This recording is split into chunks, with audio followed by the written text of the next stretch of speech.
Welcome back to your YouTube channel I will. हम लोग जैसा कि आप सभी लोग जानते हैं, हम लोग पीटी की टेस्ट सीरीज कर रहे थे। इसी में एक नया सीरीज शुरू किया है जो पॉलिटी स्पेसिफिक होगा। ठीक है, इसमें हम लोग पॉलिटी के लेक्चर्स देखेंगे। हमने पॉलिटी के प्रीवियस ईयर क्वेश्चंस ऑलरेडी कर चुके हैं। अगर अभी तक आपने वो नहीं देखा है तो जाइए, हमारे चैनल पर एक नया प्लेलिस्ट बना हुआ है जिसमें हम लोग डेडिकेटेडली प्रीवियस ईयर क्वेश्चंस के लिए प्लेलिस्ट है वो। उस प्लेलिस्ट में आप जाकर पॉलिटी के प्रीवियस ईयर क्वेश्चंस पहले कर सकते हैं। उससे आपको समझ में आ जाएगा कि क्वेश्चन किस तरीके से पूछे जाते हैं। इसके बाद अब आप ये टेस्ट सीरीज भी कर सकते हैं। टेस्ट सीरीज से आपको ये फायदा होगा कि हम आपको पूरा जो भी कंसेप्ट होगा वो सब कुछ समझाएंगे। तो चलिए शुरू करते हैं आज का पॉलिटी का नया टेस्ट सीरीज। ठीक है, इसमें लगभग 10 लेक्चर्स आएंगे। उन 10 लेक्चर्स में आपको ये समझ में आ जाएगा कि पॉलिटी को पढ़ना किस तरीके से है। ठीक है, तो इस साल के पीटी के लिए ये बहुत ज़्यादा इंपॉर्टेंट होने वाला है। तो चलिए शुरू करते हैं हमारा नया लेक्चर। पहला question, which of the following is not correct with reference to national emergency? Not correct word to be noticed. Okay, president can proclaim national emergency only after receiving a written recommendation from the cabinet. Emergency can be extended for an indefinite period with the approval of parliament for every 6 months. Resolution approving the proclamation of emergency must be passed by a majority of 2/3 of the total membership of the house.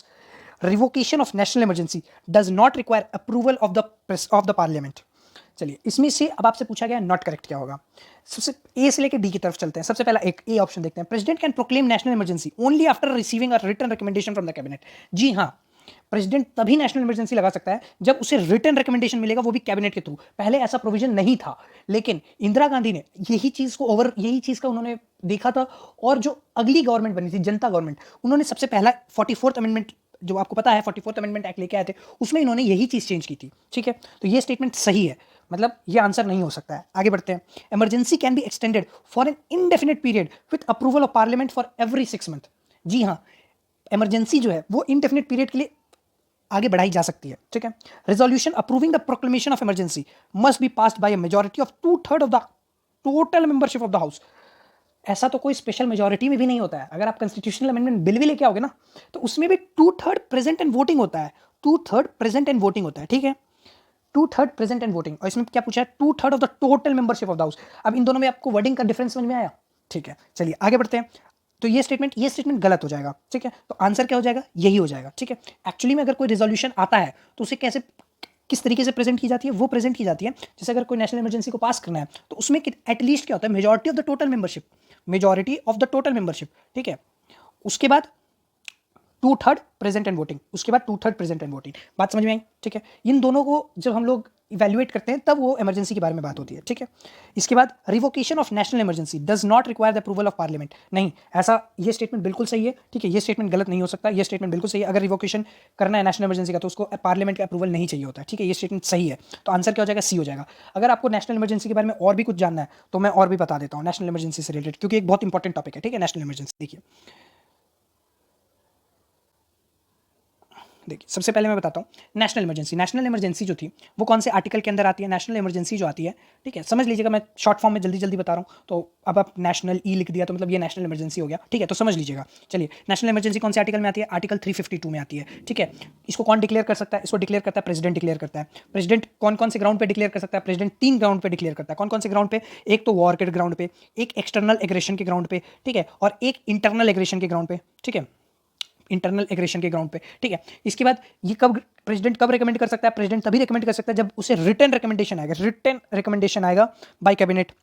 ठीक है, ये बात समझ में आ गई। ठीक है, उसके बाद ये इंदिरा गांधी के, आपको ये मैंने बता दिया था कि इंदिरा गांधी ने ऐसा इसका मिसयूज़ किया था। उसके बाद इन्होंने 44th अमेंडमेंट में इसको चेंज करने की कोशिश की गई थी। ठीक है, 44th अमेंडमेंट में ही ये बात आई है कि रिटन रिकमेंडेशन की बात की गई है।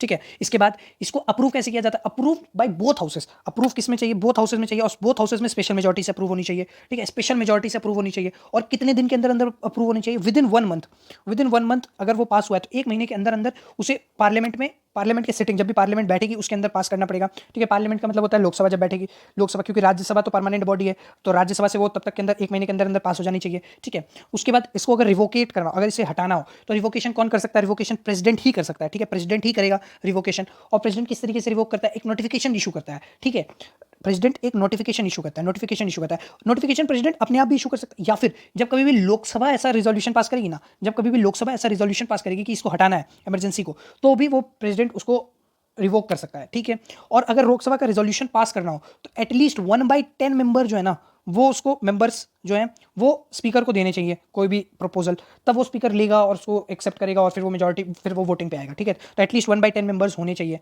ठीक है। जब कभी भी नेशनल इमरजेंसी आती है तो दो आर्टिकल ऐसे हैं जो अश्वत्थामा की तरह रहेंगे, जो मतलब कभी मरेंगे ही नहीं। कौन कौन से दो आर्टिकल्स हैं? आर्टिकल 20 और आर्टिकल 21, ठीक है। आर्टिकल 19 जो है ना, एक स्पेशल केस के साथ आता है। आर्टिकल 19 एक स्पेशल केस है। आर्टिकल 19 के साथ क्या स्पेशल केस है कि जब कभी भी नेशनल इमरजेंसी डिक्लेयर होगी on the grounds of war, तभी आर्टिकल 19 हटाया जाएगा। अगर नेशनल इमरजेंसी एक्सटर्नल एग्रेशन या इंटरनल एग्रेशन पे होती है तो आर्टिकल 19 बना रहेगा, आर्टिकल 19 सस्पेंड नहीं होगा। बात समझ में आ गई? तो आर्टिकल 19 का एक स्पेशल केस, आपको ये बात समझ में आ गई, ठीक है। आपको नेशनल इमरजेंसी से रिलेटेड सब कुछ समझ में आ गया, ठीक है। चलिए आगे बढ़ते हैं, आगे बढ़ते हैं। तो इसका आंसर क्या हो जाएगा? सी हो जाएगा। चलिए आगे बढ़ते हैं। What could be the possible reason for democracy being the most prevalent and better than the other form of the government? It provides for the most stable form of the government, ठीक है। It provides the most stable form of the government. It ensures quick and correct decision making. It extract accountability from the government. It ensures the elimination of income inequalities. तो इसका answer क्या हो जाएगा? Options भी देख लीजिए, ठीक है। इसका आंसर देखिए, सबसे पहले तो आंसर बताने से पहले मैं डेमोक्रेसी के बारे में तो आपको सबको मालूम होगा, और डेमोक्रेसी और ऑटोक्रेसी ये दो चीज़ें हैं। अगर ऑटोक्रेट है कोई बंदा अगर ऑटोक्रेट है तो एक बात बताइए, वो स्टेबल होगा कि डेमोक्रेसी ज़्यादा स्टेबल होगी? ये बता दीजिए। ऑफ कोर्स ये बात है कि ऑटोक्रेसी ज़्यादा स्टेबल होगी, क्योंकि ऑटोक्रेसी में तो कोई चेंज कर ही नहीं सकता। ऑटोक्रेसी किस तरीके से चेंज होगी? ठीक है, तो ऑटोक्रेसी तो चेंज हो ही नहीं सकता, तो ये स्टेटमेंट हो ही नहीं सकता, तो ये स्टेटमेंट गलत हो जाएगा। 1 गलत हो जाएगा, तो देखिए अब आपके पास क्या बच जाएगा, या तो बी या तो सी, ठीक है। अब आपको ये इंश्योर करना है कि 2 स्टेटमेंट सही है कि गलत है, ठीक है। 2 स्टेटमेंट आप जैसे ही पता चल जाएगा, आपको आंसर पता चल जाएगा। 2 स्टेटमेंट में क्या है? It ensures quick and correct decision making. देखिए, करेक्ट तो अलग बात हो गई, ठीक है। करेक्ट का तो मैं कुछ बात ही नहीं बोल रहा हूँ, करेक्ट अलग बात हो गई, लेकिन क्विक के बात में बात करता हूँ। क्या क्विक डिसीजन मेकिंग हो सकता है? अगर डेमोक्रेसी है तो क्विक डिसीजन मेकिंग हो सकता है? नहीं हो सकता। क्यों नहीं हो सकता quick decision making? Quick decision making तभी होगा जब ऑटोक्रेट होगा। तो ऑटोक्रेट होगा तो उसमें कोई चेक एंड बाउंस नहीं होगा, कोई चेक एंड बैलेंसेस नहीं होगा, ठीक है। उसको कोई पाबंदी नहीं होगी, ठीक है। ऑटोक्रेसी में यही एक फायदा होता है कि ऑटोक्रेसी कुछ भी चीज़ बस कर देता है, करेक्ट हो इनकरेक्ट हो वो जल्दी कर देगा। तो गवर्नमेंट में क्या होता है, जब डेमोक्रेसी गवर्नमेंट होता है उसमें क्या होता है कि वो फास्ट नहीं होता है, वो स्लो हो जाता है, ठीक है, लेकिन करेक्ट डिसीजन मेकिंग होता है, ठीक है। करेक्ट डिसीजन मेकिंग होता है। It extracts the accountability from the government. हाँ, अकाउंटेबिलिटी तो एक्सट्रैक्ट करता ही है, अकाउंटेबिलिटी नहीं होगी तो फिर गवर्नमेंट बचेगी क्या? तो आंसर क्या हो जाएगा? बी। इसका आंसर हो जाएगा बी, ठीक है। It ensures elimination of income inequalities. अगर ऐसा होता तो एक बात बताइए, आज हमारे इंडिया में डेमोक्रेसी है, क्या इनकम इनइक्वालिटीज है? हाँ है। तो इसका मतलब ये थोड़ी कि हमारे कंट्री में डेमोक्रेसी नहीं है। हमारे कंट्री में डेमोक्रेसी है, लेकिन उसके बावजूद भी इनकम इनइक्वालिटी है। तो ये इसका स्पेसिफिकेशन कैसे हो सकता है? तो ये स्टेटमेंट भी गलत हो जाएगा। बात समझ में आई? इस तरीके से आप एलिमिनेट करेंगे, ठीक है। डेमोक्रेसी के बारे में अगर मैं कुछ बताऊँ आपको, तो डेमोक्रेसी जो होता है वो rulers elected by the people होता है। डेमोक्रेसी जो होता है वो रूलर्स जो होते हैं वो इलेक्टेड बाय पीपल होते हैं, ठीक है, बाय पीपल। चलिए, उसके बाद डेमोक्रेसी के 2 टाइप होते हैं, एक होता है डायरेक्ट डेमोक्रेसी, एक होता है इनडायरेक्ट डेमोक्रेसी। हमारी कंट्री में इनडायरेक्ट डेमोक्रेसी है, ठीक है। डायरेक्ट डेमोक्रेसी स्विट्जरलैंड में है, ठीक है। डायरेक्ट डेमोक्रेसी में क्या होता है कि जो जनता होती है ना वो डायरेक्ट लॉ बना रही होती है, ठीक है। लेकिन इनडायरेक्ट डेमोक्रेसी में क्या होता है कि जो जनता होती है ना वो कोई भी रिप्रेजेंटेटिव को लेके आती है, वो लॉ बना रहा होता है। बात समझ में आई? ठीक है। इसके लिमिटेशंस क्या क्या है? अगर कहीं पे भी डेमोक्रेसी की बात आती है तो उसका लिमिटेशन क्या क्या आएगा, देखिए वो भी बता देता हूँ। डेमोक्रेसी में लिमिटेशंस क्या होगा कि वो फ्रीक्वेंट चेंज ऑफ लीडरशिप होगा, ठीक है। बात समझ में आई? ठीक है। क्यों क्योंकि जो डेमोक्रेटिक पर्सन्स होंगे वो बार बार चेंज होंगे, तो लीडरशिप भी चेंज होगा तो गवर्नमेंट जो होगी एफिशिएंट काम नहीं करेगी, गवर्नमेंट एफिशिएंट नहीं होगी, government will not be efficient, क्योंकि हर बार चेंज हो जाएगा। कोई कार्य शुरू किया, मान लो कोई प्रोजेक्ट 10 साल का है, गवर्नमेंट चेंज होगी 5 साल बाद, वो अगली गवर्नमेंट जो है वो 5 साल के लिए रोक देगी, वो प्रोजेक्ट नहीं, मान लो उसको अच्छा नहीं लगता होगा, वहाँ डैम बनाना अच्छा नहीं लगता होगा, वो इन्वायरमेंटलिस्ट गवर्नमेंट होगी मान लो, तो वो डैम को रोक देगी, डैम कंस्ट्रक्शन को रोक देगी। तो इसका मतलब हो जाएगा कि वो एफिशिएंट नहीं होगा, ठीक है। बात समझ में आई? वो एफिशिएंट नहीं होगा तो वो बिग डिसीजन मेकिंग भी नहीं ले पाएगी। बिग गवर्नमेंट एफिशिएंट नहीं होगा, बिग डिसीजन मेकिंग नहीं हो पाएगी, ठीक है, क्योंकि उनको इंश्योर करना पड़ेगा कि सारे लोग खुश रहें, ठीक है, तभी तो अगली बार वोट देंगे, ठीक है। तो वो बिग डिसीजंस भी नहीं ले पाएंगे, टाइम भी लगेगा, डिले भी होगा, टाइम भी लगेगा, ठीक है, डिले भी होगा। उसके बाद डेमोक्रेसी जो होगी ना, इकोनॉमिक इक्वालिटी को इंश्योर नहीं करती है। क्यों? क्योंकि डेमोक्रेसी अगर हमारी कंट्री में है, इतने सालों से है हमारी कंट्री में, लेकिन आज तक पॉवर्टी जैसा इशू खत्म हुआ है क्या? आज तक पॉवर्टी जो इशू है वो खत्म हुआ है क्या? नहीं हुआ है। तो इसका मतलब ये है कि इनकम इनक्वालिटीज को वो खत्म नहीं करती है। बात समझ में आई? ठीक है। तो इसका आंसर क्या हो जाएगा? बी हो जाएगा। पूरा आपको एक बात समझ में आ गया, ठीक है, सब कुछ बता दिया मैंने आपको। चलिए आगे बढ़ते हैं। Which of the following fundamental rights are guaranteed by the constitution under right to freedom? अब देखिए, राइट टू फ्रीडम की बात की गई है, ठीक है। तो इसका ऑप्शंस क्या क्या है वो पढ़ लेते हैं। Right to assemble peacefully, right to form association, right to strike और effective bargaining, right to life and personal liberty. देखिए, राइट टू असेंबल पीसफुली तो है, ठीक है। राइट टू फॉर्म एसोसिएशन भी है, ठीक है। राइट टू स्ट्राइक कहीं पे भी आप पढ़े हो? राइट टू स्ट्राइक कहीं पे पढ़े हो कि आपका फंडामेंटल राइट है कि आप स्ट्राइक कर सकते हो? नहीं, ऐसा कहीं पे भी है ही नहीं फंडामेंटल राइट। ठीक है, तो राइट टू स्ट्राइक है ही नहीं हमारा फंडामेंटल राइट। ठीक है, right to life and personal liberty, जी हाँ, ये भी एक फंडामेंटल राइट है। ठीक है, जो राइट टू फ्रीडम के अंदर आता है। तो इसका आंसर क्या हो जाएगा? सी हो जाएगा। अब देखिए फंडामेंटल राइट्स के बारे में मैं कुछ बता देता हूँ। ठीक है, सबसे पहले फंडामेंटल राइट्स नोटपैड में बता देता हूँ।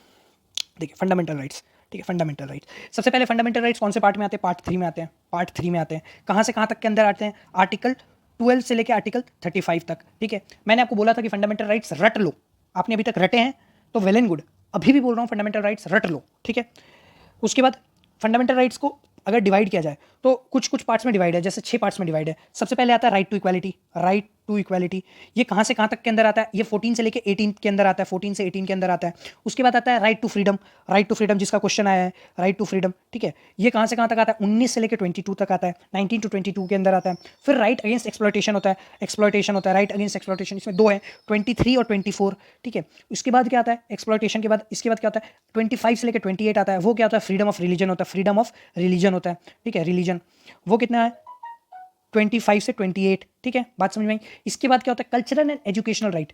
कल्चरल एंड एजुकेशनल राइट वो कितने के अंदर आता है? 29 टू 30 के अंदर आता है। और उसके बाद आता है right to constitutional remedies. Right to constitutional remedies वो कौन सा है?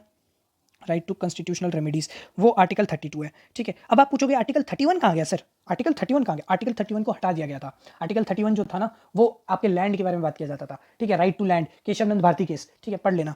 ठीक है, उसके बाद अब राइट टू फ्रीडम के बारे में बता दूं, क्योंकि राइट टू फ्रीडम के ऊपर क्वेश्चन है। देखिए राइट टू फ्रीडम के बारे में क्वेश्चन है। अब राइट टू फ्रीडम जो होता है वो कौन कौन से आर्टिकल्स है? राइट टू फ्रीडम जो है आर्टिकल 19 से लेके आर्टिकल 22 के बारे में। आर्टिकल 19 किसके बारे में कहता है? आर्टिकल 19 जो है ना वो सर्टेन फ्रीडम्स, देखिए 19 सर्टेन फ्रीडम्स देता है। ठीक है, सर्टेन फ्रीडम्स देता है। ठीक है, फ्रीडम किस किस चीज़ को फ्रीडम देता है? फ्रीडम स्पीच का देता है। ठीक है, स्पीच का देता है। असेंबल पीसफुली का देता है, असेंबल पीसफुली का देता है। ठीक है, उसके बाद फॉर्म एसोसिएशंस का देता है, एसोसिएशंस फॉर्म करने का फ्रीडम देता है। उसके बाद reside and settle in any part of the country. ठीक है, reside and settle in any part of the country इसका भी देता है, settle in country, reside and settle in any part of the country. उसके बाद मूव फ्रीली की भी देता है, मूव फ्रीली, आप कंट्री में फ्रीली मूव कर सकते हो। ठीक है, उसके बाद practice any profession, practice any profession भी इसके अंदर आता है। ठीक है, ये सारे फ्रीडम्स 19 के अंदर आता है। कहीं पे भी आपको यहाँ पे स्ट्राइक की बात सुनी आपने? नहीं है, आर्टिकल हमारे फंडामेंटल राइट में राइट टू स्ट्राइक नहीं है। ठीक है, उसके बाद आर्टिकल 20 किसकी बात करता है? आर्टिकल 20 कहता है प्रोटेक्शन इन कन्विक्शन। देखिए प्रोटेक्शन इन कन्विक्शन, अगर कोई आपको अरेस्ट कर लेता है तो उसके लिए आपको कौन कौन से फंडामेंटल राइट्स आपके पास हैं? ठीक है, इसकी बात करता है। आर्टिकल 21 किसकी बात करता है? लाइफ एंड पर्सनल लिबर्टी की बात करता है, लाइफ एंड पर्सनल लिबर्टी की बात करता है। ठीक है, इसके बाद अब आपको ये सारी चीज़ें बात समझ में आएगी। सुप्रीम कोर्ट ने बहुत बार कहा है, सुप्रीम कोर्ट ने अपने स्टेटमेंट में बहुत बार कहा है, क्या कहा है सुप्रीम कोर्ट ने? सुप्रीम कोर्ट ने कहा है कि राइट टू स्ट्राइक हमारे कॉन्स्टिट्यूशन से गारंटी नहीं की गई है। ठीक है, बात समझ में आई? ठीक है, तो राइट टू स्ट्राइक कोई आर्टिकल नहीं, कोई फंडामेंटल राइट नहीं है। ठीक है, चलिए इसका आंसर आपको समझ में आ गया, फंडामेंटल राइट्स भी आपको समझ में आ गया। आगे बढ़ते हैं, अगला क्वेश्चन देखते हैं। ठीक है, अगला क्वेश्चन है in context of seismic activities of earth, seismic activities of earth what are swarms? Swarms के बारे में बात की गई है। The amount of energy release in an earthquake, the abrupt movement of geological materials downhill in response to gravity, numerous earthquakes that occur locally over an extended period without a clear sequence of high intensity main quakes, a more or less continuous motion in the earth that is unrelated to an earthquake that has a period of 1 to 9 seconds। देखिए स्वॉर्म्स का मतलब क्या होता है? स्वॉर्म्स का जो actual meaning है वो है सी, न्यूमरस अर्थक्वेक। जब कभी भी देखे हो, अभी कुछ एक साल पहले, पिछले साल 2020 में क्या हुआ था कि दिल्ली और दिल्ली के आसपास के जितने भी इलाके थे वहाँ पर बार बार फ्रीक्वेंटली अर्थक्वेक्स आ रहे थे, फ्रीक्वेंटली अर्थक्वेक आ रहे थे। ठीक है, तो इसी को स्वॉर्म्स कहा जाता है। स्वॉर्म्स जो होता है वो यही चीज़ होता है, numerous earthquake that occur locally over an extended period without a clear sequence of high intensity main quake. जब कभी भी हाई इंटेंसिटी मेन क्वेक नहीं होता तो उसको स्वॉर्म्स कहा जाता है। बात समझ में आई? अब देखिए आपने ये पढ़ लिया, लेकिन आपको ये पता है कि amount of energy release in earthquake इसको क्या कहा जाता है? Amount of energy release in earthquake को सेस्मिक एनर्जी कहा जाता है। क्या कहा जाता है? सेस्मिक एनर्जी, याद रखना। सेस्मिक का मतलब होता है अंदर, अंदर की बातें को सेस्मिक कहा जाता है, उसकी जो एनर्जी है उसको कहा जाता है abrupt movement of geological materials downhill in response to gravity. मान लो ये कोई माउंटेन है और इससे अगर कोई चीज़ डाउनहिल जा रहा है तो उसको क्या कहेंगे? उसको लैंडस्लाइड कहेंगे। ठीक है, उसको क्या कहेंगे? लैंडस्लाइड कहेंगे। ठीक है, ये बहुत ज़्यादा हिमाचल, ये हिमालयन रेंज में आपको बहुत ज़्यादा मिलेगा लैंडस्लाइड्स। ठीक है, क्यों हिमालयन रेंज में ज़्यादा मिलेगा? क्योंकि हिमालय एक यंग माउंटेन है। ठीक है, ये बात समझ में आई? ठीक है, सी तो मैंने आपको बता दिया, इसको स्वॉर्म्स कहते हैं। अब इसको क्या कहते हैं? A more or less continuous motion in earth that is unrelated to an earthquake and that has a period of 1 to 9 second. 1 to 9 second, इसको क्या कहते हैं? माइक्रोसिज्म कहते हैं, माइक्रोसिज्म, माइक्रोसिज्म, माइक्रो माइक्रोसिज्म। ठीक है, अब आपको समझ में आ गई? ठीक है, चलिए आगे बढ़ते हैं। Chakhao, was recently seen in news is a Chakhao क्या है? चखो क्या है? चखो बैम्बो डांस है क्या मिजोरम का? ब्लैक राइस है क्या मणिपुर का? ट्रेडिशनल हेड गियर है क्या असम का? सर पे पहनने का कुछ है क्या असम का? बुद्धिस्ट फेस्टिवल ऑफ सिक्किम है क्या? नहीं। चखो जो है वो ब्लैक राइस है मणिपुर का, ठीक है। चखो क्या है? ब्लैक राइस है मणिपुर का, और इसको अभी जीआई टैग मिला है, ठीक है। इसको क्या मिला है? जीआई टैग मिला है, ठीक है। और इसमें ये ब्लैक क्यों है? ब्लैक इसलिए है क्योंकि इसमें जो है ना एंथोसाइनिन है। क्या है इसमें? एंथो एंथोसाइनिन, एंथोसाइनिन, ठीक है। ये एक एजेंट है, इसके कारण इसमें ब्लैक है, ठीक है। ये एक ब्लैक राइस है जो मणिपुर में पाया जाता है, याद रहेगा, ठीक है। चलिए आगे बढ़ते हैं। अगला सवाल, why India is described as an union of state rather than federation of state? Union of state क्यों कहा जाता है rather than federation of state? The Indian federation is a result of an agreement among the state have no right to cede from the federation. देखिए इसका answer जो होगा ना, अब आप खुद सोचो, क्या इंडिया का जो इंडिया बना वो कोई रिजल्ट के कारण बना कि हमको जितने स्टेट से, मान लो यूपी है, वेस्ट बंगाल है, ये सारे आके मिल के बोले कि सेंटर के पास गए और बोले कि एक कंट्री बना देते? ऐसा कुछ हुआ था क्या? नहीं हुआ था। ऐसा यूएसए में हुआ था, ठीक है। ऐसा यूएसए में होता है, इंडिया में नहीं हुआ था, ठीक है। तो यूएसए में जब हुआ था तो यूएसए को क्या कहा जाता है? Federation of states. लेकिन इंडिया में क्या होता है ना कि पहले इंडिया बना था, ठीक है। इंडिया बना था, उसके बाद उसमें से स्टेट्स निकली हैं, तो Indian federation is not the result of agreement upon the states. तो ये तो नहीं है, ठीक है। बात आपको समझ में आई? ये बिल्कुल नहीं है, ठीक है। ये गलत है। इसका states have no right to cede from the federation. क्या ऐसा है कि कल दिन बिहार बोले कि बिहार मेरे को मन नहीं कर रहा इंडिया में रहने का, मेरे को बाहर जाना है, मेरे को कंट्री एक अलग कंट्री बना दो? ऐसा कुछ है क्या? नहीं है, ऐसा नहीं है। इंडिया के पास किसी भी स्टेट के पास नो राइट्स है। तो ये स्टेटमेंट बिल्कुल सही है कि states have no right to cede from the federation. अगर इंडिया बन गया तो बन गया, ठीक है। तो इसका आंसर क्या हो जाएगा? बी। बात समझ में आई? ये कौन से आर्टिकल से समझ में आता है? आर्टिकल 1 कहता है, आर्टिकल 1 क्या कहता है? इंडिया, आर्टिकल 1 देखो, आर्टिकल 1 का रीडिंग, आर्टिकल 1 के जो अगर स्टेटमेंट है वो इस तरीके से रीड करती है कि India that is Bharat is a union of state, ठीक है। और आर्टिकल 1 यूनियन ऑफ स्टेट कहता है, और आर्टिकल 1 किसके साथ डील करता है? आर्टिकल 1 डील करता है दो चीज़ों के साथ। सबसे पहले आर्टिकल 1 क्या डील करता है? नेचर ऑफ कंट्री और टाइप ऑफ पॉलिटी। क्या? नेचर ऑफ कंट्री और टाइप ऑफ पॉलिटी, ठीक है। इसका मतलब क्या हुआ कि यूनियन ऑफ स्टेट का मतलब हो गया ना, ये नेचर ऑफ कंट्री भी डिस्क्राइब कर देगा और टाइप ऑफ पॉलिटी भी डिस्क्राइब कर देगा। बात समझ में आएगी?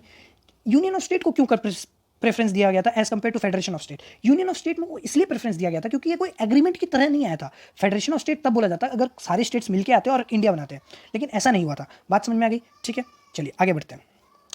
If India decides to cede territory to any of its neighbour, which of the following will be used by the parliament? अगर इंडिया को कोई भी टेरिटरी, अपनी टेरिटरी अगर नेबर को देनी है तो कौन सा पावर यूज करेंगे? ये कौन सा आर्टिकल यूज करेंगे? क्या आर्टिकल 2 यूज करेंगे, क्या आर्टिकल 3 यूज करेंगे, या आर्टिकल 368 यूज करेंगे? इसका आंसर जो होगा ना वो होगा सिर्फ और सिर्फ आर्टिकल 368, ठीक है। क्यों होगा आर्टिकल 368?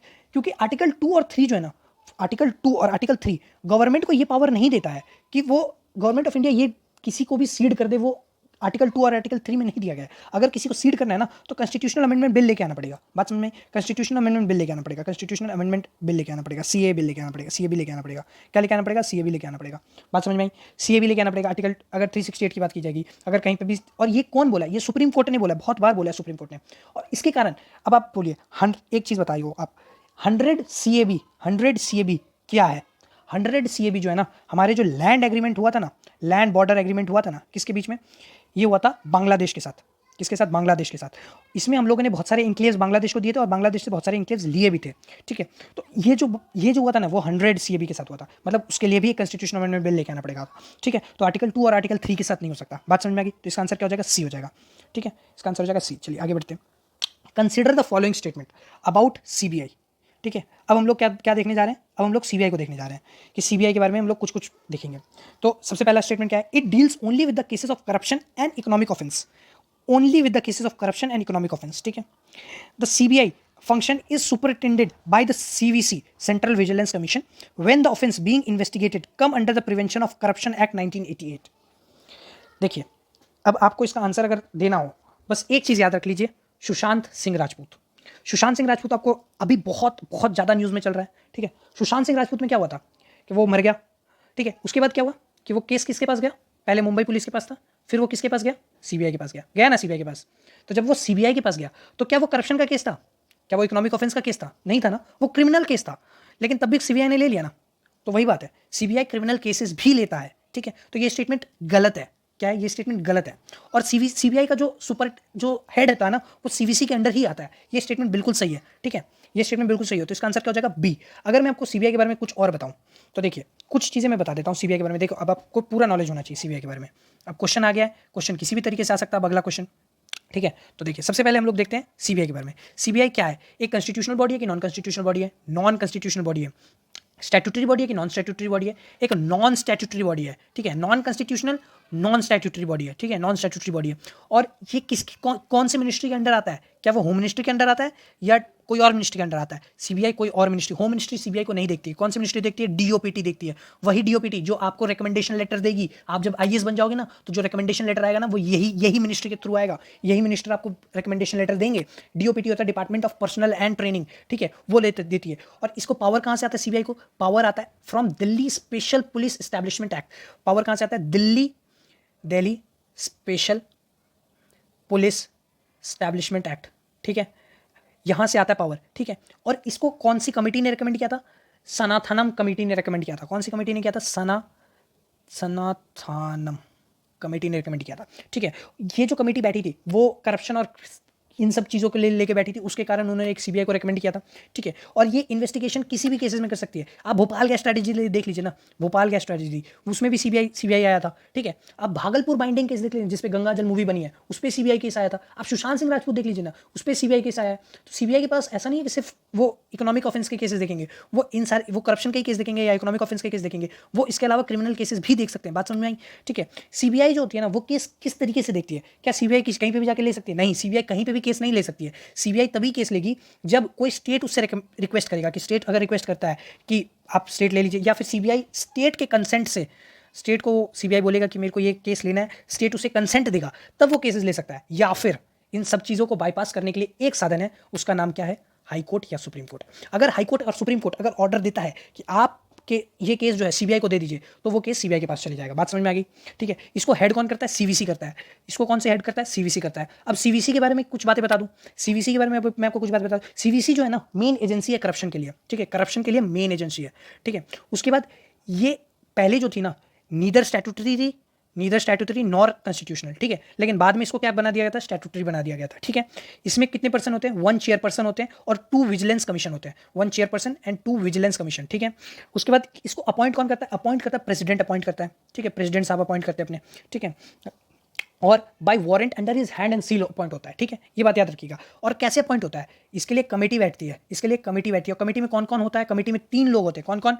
एक तो होता है पीएम, प्रधानमंत्री हमारे, ठीक है, प्राइम मिनिस्टर ऑफ इंडिया। उसके बाद अगला होम मिनिस्टर, और उसके बाद लीडर ऑफ अपोजिशन, ठीक है। ये 3 मिलके एक डिसीजन लेते हैं, वो बनता है सीवीसी, ठीक है। इसका टेन्योर क्या है? इसका टेन्योर जो होता है ना, वो 4 ईयर्स का होता है, ठीक है, वो 4 ईयर्स का होता है और 65 ईयर्स का होता है। क्या इसको रीअपॉइंट किया जा सकता है? सीवीसी को क्या रीअपॉइंट किया जा सकता है? नहीं, सीवीसी रीअपॉइंट नहीं होता, नो रीअपॉइंटमेंट्स, ठीक है। एक बार सीवीसी बन गया, उसके बाद आप कुछ नहीं बन सकते, ठीक है, लाइफ में, ठीक है, गवर्नमेंट केसेस को लेके, ठीक है। तो आपको सीबीसी के बारे में सब कुछ पता चल गया, आपको सीबीआई के बारे में सब कुछ पता चल गया, ठीक है। चलिए आगे बढ़ते हैं। तो इसका आंसर क्या हो जाएगा? बी हो जाएगा। आगे बढ़ते हैं। 9th, the minor forest produce has been defined under the Indian forest act 1927। अब यहाँ पे माइनर फॉरेस्ट प्रोड्यूस की बात की गई है, ठीक है। Minor forest produce has been defined by Indian forest act 1927। आगे बढ़ते हैं। The government of India announces the MSP for various minor forest produce on the recommendation of CACP, यानी commission for agriculture cost and prices. अब आप बताइए इसका answer क्या हो जाएगा? इसका आंसर जो होगा ना, वो होगा, देखिए मैं आपको बता देता हूँ कुछ बातें, तब आप आंसर की तरफ जाना। सबसे पहले बात करते हैं कि ये क्वेश्चन आया क्यों है। ये क्वेश्चन इसलिए आया क्योंकि सेंट्रल गवर्नमेंट ने एमएसपी बढ़ा दी है। किसके ऊपर? माइनर फॉरेस्ट प्रोड्यूस के अंदर, ठीक है, माइनर फॉरेस्ट प्रोड्यूस के अंदर। कितना? 16 to 13%। कितना? बाय 16 to 13%, ठीक है, 16 to 30%, ठीक है। और अब आप पूछोगे कि माइनर फॉरेस्ट प्रोड्यूस क्या होता है? माइनर फॉरेस्ट प्रोड्यूस जो है ना, वो इंडियन फॉरेस्ट एक्ट में नहीं डिफाइन किया गया था। इंडियन फॉरेस्ट एक्ट में सिर्फ और सिर्फ फॉरेस्ट प्रोड्यूस को डिफाइन किया गया था, ठीक है, ओनली डिफाइंस फॉरेस्ट प्रोड्यूस, ठीक है, forest produce, but not MFP, ठीक है। माइनर फॉरेस्ट प्रोड्यूस को डिफाइन नहीं किया गया था। इसका जो डेफिनेशन आता है वो कहाँ से आता है? रिकॉग्निशन ऑफ फॉरेस्ट राइट 2006 में आता है, FRA 2006। आपने ये सब चीज़ इन्वायरमेंट में पढ़ी होगी, ठीक है, बस इसको रिवाइज करवा रहा हूँ, ठीक है। रिकॉग्निशन ऑफ फॉरेस्ट राइट्स के थ्रू आता है। और कौन लेके आता है? Scheduled tribes and other scheduled developers act. इसका जो पूरा नाम है ना, वो ये है, इसका जो पूरा नाम है वो है recognition of forest rights, scheduled tribes and other traditional forest dwellers act 2006, ठीक है। बात समझ में आ गई। कभी क्वेश्चन आ गया कि FRA नहीं लिखा है और सिर्फ ये लिखा है कि schedule tribes and other traditional forest dwellers act, तो इसका मतलब भी वही होगा, ठीक है। इसके बाद MFP कौन कौन से आता है। MFP में ना FRA में सेक्शन 2 है, सेक्शन 2 पार्ट 1, उसमें ये बात लिखी गई कि MFP जो होंगे ना, जो भी नॉन टिम्बर फॉरेस्ट होंगे ना, कौन से नॉन टिम्बर फॉरेस्ट, ठीक है, नॉन टिम्बर फॉरेस्ट जो होंगे ना, उसको MFP के अंदर आया जाएगा, जिसमें बैम्बू और केन दोनों इंक्लूडेड थे, ठीक है, बैम्बू एंड केन, ठीक है। लेकिन इसके बाद क्या हुआ ना, FRA में 2017 में एक अमेंडमेंट लेके आया गया था। इसमें क्या हुआ ना कि बैम्बू को ट्री के दर्जे से हटा दिया गया था, ठीक है, ट्री के दर्जे से हटा दिया गया था। क्यों हटा दिया गया था? ताकि बैम्बूज और लोग उगा सके। माइनर फॉरेस्ट प्रोड्यूस सिर्फ फॉरेस्ट में ही उगाया जा सकता है, ठीक है, मतलब अगर कोई वहाँ पे उगा रहा है तो वो फॉरेस्ट ऑफिशियल्स आके वहाँ पर इंस्पेक्शन कर सकते हैं, ठीक है, लेकिन ये हट गया तो बैम्बू अब फ्रीली उगाया जा सकता है, ठीक है, बात समझ में आई। अब आप पूछोगे कि सर MFP जो है, MFP पर MSP कौन देता है? माइनर फॉरेस्ट प्रोड्यूस में MSP कौन देता है? माइनर फॉरेस्ट प्रोड्यूस में MSP जो होता है ना, वो ट्राइफेड देता है, याद रखना, ट्राइफेड देता है, ठीक है। और स्टेट जो होगी ना, वो देती है, स्टेट कंसर्न्स, जो भी स्टेट होगी, स्टेट कंसर्न वो देगी, ठीक है। इसमें CACP का कोई रोल नहीं है, CACP का कोई रोल नहीं है, बात समझ में आ गई, ठीक है। तो इसका आंसर देखते हैं, इसका आंसर क्या होगा, आपको सब कुछ बता दिया। The minor forest produce has been defined under Indian forest act 1927, नहीं, इसको किस में डिफाइन किया गया है? फॉरेस्ट राइट एक्ट 2006 में डिफाइन किया गया, बात समझ में आई। तो ये स्टेटमेंट गलत हो गया। The government of India announces the MSP for various minor forest produce on the recommendation of CACP, on the recommendation of CACP, नहीं, इसको कौन देता है? ट्राइफेड देता है। कौन देता है? ट्राइफेड, याद रखना, ठीक है। तो ये भी गलत हो जाएगा, ये भी गलत हो जाएगा, तो आंसर क्या हो जाएगा? डी, बात समझ में आई। चलिए आगे बढ़ते हैं। The maximum seat in Lok Sabha are 552, maximum seat क्या है? 552 है। There are total of 545 members. If only 300 members are present at the time of voting, then an constitutional amendment bill under 368 must be supported by minimum. देखिए, सबसे पहले क्या देखा जाता है कि 2/3 प्रेजेंट एंड वोटिंग, तो 300 है, तो 300 का 2/3 कितना हो जाएगा? 200 हो जाएगा।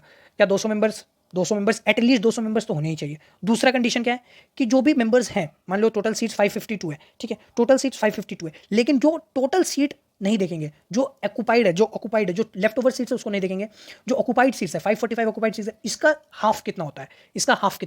इसका अगर हम हाफ करेंगे मान लो, तो कितना हो जाएगा? 27.2, ठीक है, 27.2, फिर 14441 एंड 104, 27.25 आएगा। तो इसका आंसर क्या हो जाएगा?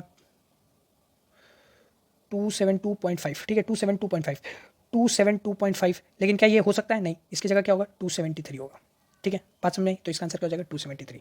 जो टोटल सीट्स है उसका, जो मैक्सिमम सीट्स है उसका नहीं देखा जाता है, जो टोटल सीट्स है उसका देखा जाता है, बात समझ में आई, ठीक है। चलिए आगे बढ़ते हैं, क्योंकि बहुत सारे सीट्स हमारे POK, LOC इन सब के अंडर चले जाते हैं, तो इसके अंडर जो सीट्स चले जाते हैं उसको तो अब कंसिडर नहीं किया जा सकता ना, वहाँ पे कैसे इलेक्शंस करवाएंगे गवर्नमेंट ऑफ इंडिया? हालांकि वो पार्ट ऑफ इंडिया ही है, लेकिन गवर्नमेंट ऑफ इंडिया उस वहाँ पे कैसे इलेक्शंस करवा सकती है? अब आप बहुत लोग पूछोगे सर वहाँ पे इलेक्शन क्यों नहीं होते? वहाँ पे इतने, आप समझ ही सकते हो, वहाँ पे इतनी हॉस्टाइल सिचुएशन है, तो वहाँ पे कैसे इलेक्शंस हो सकती है, ठीक है। तो इसी कारण से वहाँ पर इलेक्शंस नहीं होती है, ठीक है। अगर वहाँ पे एक बार कंडीशन नॉर्मल हो जाए, फिर हम लोग वहाँ पे भी इलेक्शंस करवाएंगे, बात समझ में आई। चलिए आगे बढ़ते हैं। अगला question, which of the following can be identified as major objectives of NITI Aayog? जब कभी भी ऐसा क्वेश्चन हो ना, इसका मोस्टली जो आंसर्स होता है ना, चलिए मैं इसको बाद में बताता हूँ, पहले आप ऑप्शन क्वेश्चन पढ़ लो। Fostering cooperative federalism, acting as a platform for resolution of inter departmental issues, integrating villages into development process, to leverage India's demographic dividend. जब कभी भी ऐसा क्वेश्चन हो ना, तो इसका आंसर मोस्टली जो होता है वो होता है डी। जब कभी 1 2 3 4 और ऑब्जेक्टिव्स पूछा गया तो लगभग इसका आंसर डी ही होता है, ठीक है। लेकिन फिर भी चलो, अब आप ये क्वेश्चन आया है तो मैं नीति आयोग के ऑब्जेक्टिव्स को सारे बता देता हूँ। नीति आयोग के कुछ ऑब्जेक्टिव्स हैं। नीति आयोग के ऑब्जेक्टिव्स क्या क्या है? नीति आयोग का सबसे पहला जो ऑब्जेक्टिव है वो है shared vision of national development, जिसमें स्टेट्स भी इन्वॉल्व हो, ठीक है। तो उसका शेयर्ड डेवलपमेंट होना चाहिए, ठीक है, शेयर्ड विजन होना चाहिए। उसके बाद कोऑपरेटिव फेडरलिज्म की बात करेंगे, ठीक है, और ऐसा प्लेटफॉर्म देंगे जहां पर सारे इश्यूज को रिजॉल्व किया जा सकता है, जो फेडरलिज्म के चैलेंजेस हैं, ठीक है। प्लान्स क्रिएट करेंगे जो विलेज लेवल के लिए होंगे, ठीक है, plans for village level. Focus on technology upgradation, अगर हम लोग टेक्नोलॉजी अपग्रेडेशन करते हैं ना, टेक्नोलॉजी अपग्रेड करते हैं, वो भी नीति आयोग का एक ऑब्जेक्टिव है, ठीक है। उसके बाद design long term policies and monitor there progress. Long term policies पहले 5 ईयर्स आते थे, लेकिन अब क्या होता है 7 ईयर एजेंडा, 25 ईयर एजेंडा, ऐसे आता है, 3 ईयर एजेंडा, बात समझ में आए? तो लॉन्ग टर्म पॉलिसीज लेके आएंगे, ठीक है। उसके बाद इंडिया के जो डेमोग्राफिक डिविडेंड है ना, उसका फायदा उठाया जाए, ठीक है। इंडिया का जो डेमोग्राफिक डिविडेंड है उसका फायदा उठाया जाए, उसका लेवरेज लिया जाए, बात समझ में आई, ठीक है। चलो ये सारे स्टेटमेंट सही हो गए, तो इसका आंसर क्या हो जाएगा? डी हो जाएगा। चलिए आगे बढ़ते हैं। Consider the following statement with reference to passage of a writ. Issued by supreme court under article 32। अब रिट की बात की गई है। It is a command issued by a court to an authority directing it to perform a public duty imposed by a law. It can be issued when an authority vested with a power improperly refuses to exercise it. It can be issued to any kind of authority in respect of any type of function, administrative, legislative, quasi-judicial, judicial. It is used to enforce the performance of public duty by public authority. ये जो statement है ये कौन से rate के लिए दी गई है? देखो, जब कभी भी पब्लिक अथॉरिटी को पब्लिक ड्यूटी परफॉर्म करने की बात की जाती है तो इसमें एक ही रिट आता है, उसका नाम क्या है? मैंडेमस। मैंडेमस का मतलब होता है टू कमांड, ठीक है, टू कमांड, ठीक है, मैंडेमस आता है। अब आप पूछोगे कि सर रिट के बारे में बता दो थोड़ा। चलो मैं रिट के बारे में बता देता हूँ। सबसे पहले रिट दो तरीके से होते हैं। एक रिट जो सुप्रीम कोर्ट जारी करता है, एक रिट हाई कोर्ट जारी करता है। हाई कोर्ट कौन से आर्टिकल के थ्रू जारी करता है? हाई कोर्ट जो आर्टिकल है 226, सुप्रीम कोर्ट आर्टिकल 32, ठीक है। हाई कोर्ट के पास वाइड स्कोप है रिट के लिए, वो कोई भी चीज़ों के लिए रिट जारी कर सकता है, लेकिन सुप्रीम कोर्ट सिर्फ और सिर्फ फंडामेंटल राइट वायलेट होता है तभी वो रिट जारी करता है, ठीक है। अब आप पूछोगे सर रिट्स के बारे में बता दो, कितने टाइप के रिट्स हैं? 5 टाइप के रिट्स होते हैं। कौन कौन से? मैंडेमस, हिबस कॉर्पस, प्रोहिबिशन, सर्टियोरियो, ठीक है। उसके बाद क्यो वारंटो, ठीक है। ये 5 टाइप के रेट्स होते हैं। अब आप पूछोगे सर ये सारे रेट्स किस के लिए होते हैं? मैंडेमस जो होता है ना, जब कभी भी कोई अथॉरिटी अपनी ड्यूटी परफॉर्म नहीं करता है तो उसके लिए सुप्रीम कोर्ट उसके फोर्स करता है कि आप अपनी ड्यूटी परफॉर्म कीजिए जो लॉ में लिखा है, ठीक है। और ये किस को दे सकते हैं? वो किसी पर्सन को भी दे सकते हैं, एडमिनिस्ट्रेटिव हो या फिर लेजिस्लेटिव हो, क्वासी जुडिशियल हो, किसी को भी दे सकता है, ठीक है, सुप्रीम कोर्ट या हाई कोर्ट, ठीक है। कि आप अपना लॉ के तहत जो आपको लॉ के तहत आपको जो पोस्ट दिया गया है उस पर जो काम है, काम निर्धारित कीजिए, वो काम करो, ठीक है। वो मैंडेमस इशू करता है, ठीक है। इसके बाद जो आता है हिबस कॉर्पस। हिबस कॉर्पस का मतलब होता है to have the body of, कभी भी कोई डिटेन होता है तो उसके लिए जो डिटेन पर्सन के बॉडी लेके आओ तो उसके लिए जो रिट लगता है वो हिबस कॉर्पस लगता है, ठीक है। एक आता है प्रोहिबिशन का मतलब होता है टू फॉरबिड मतलब तो रोकना, ठीक है।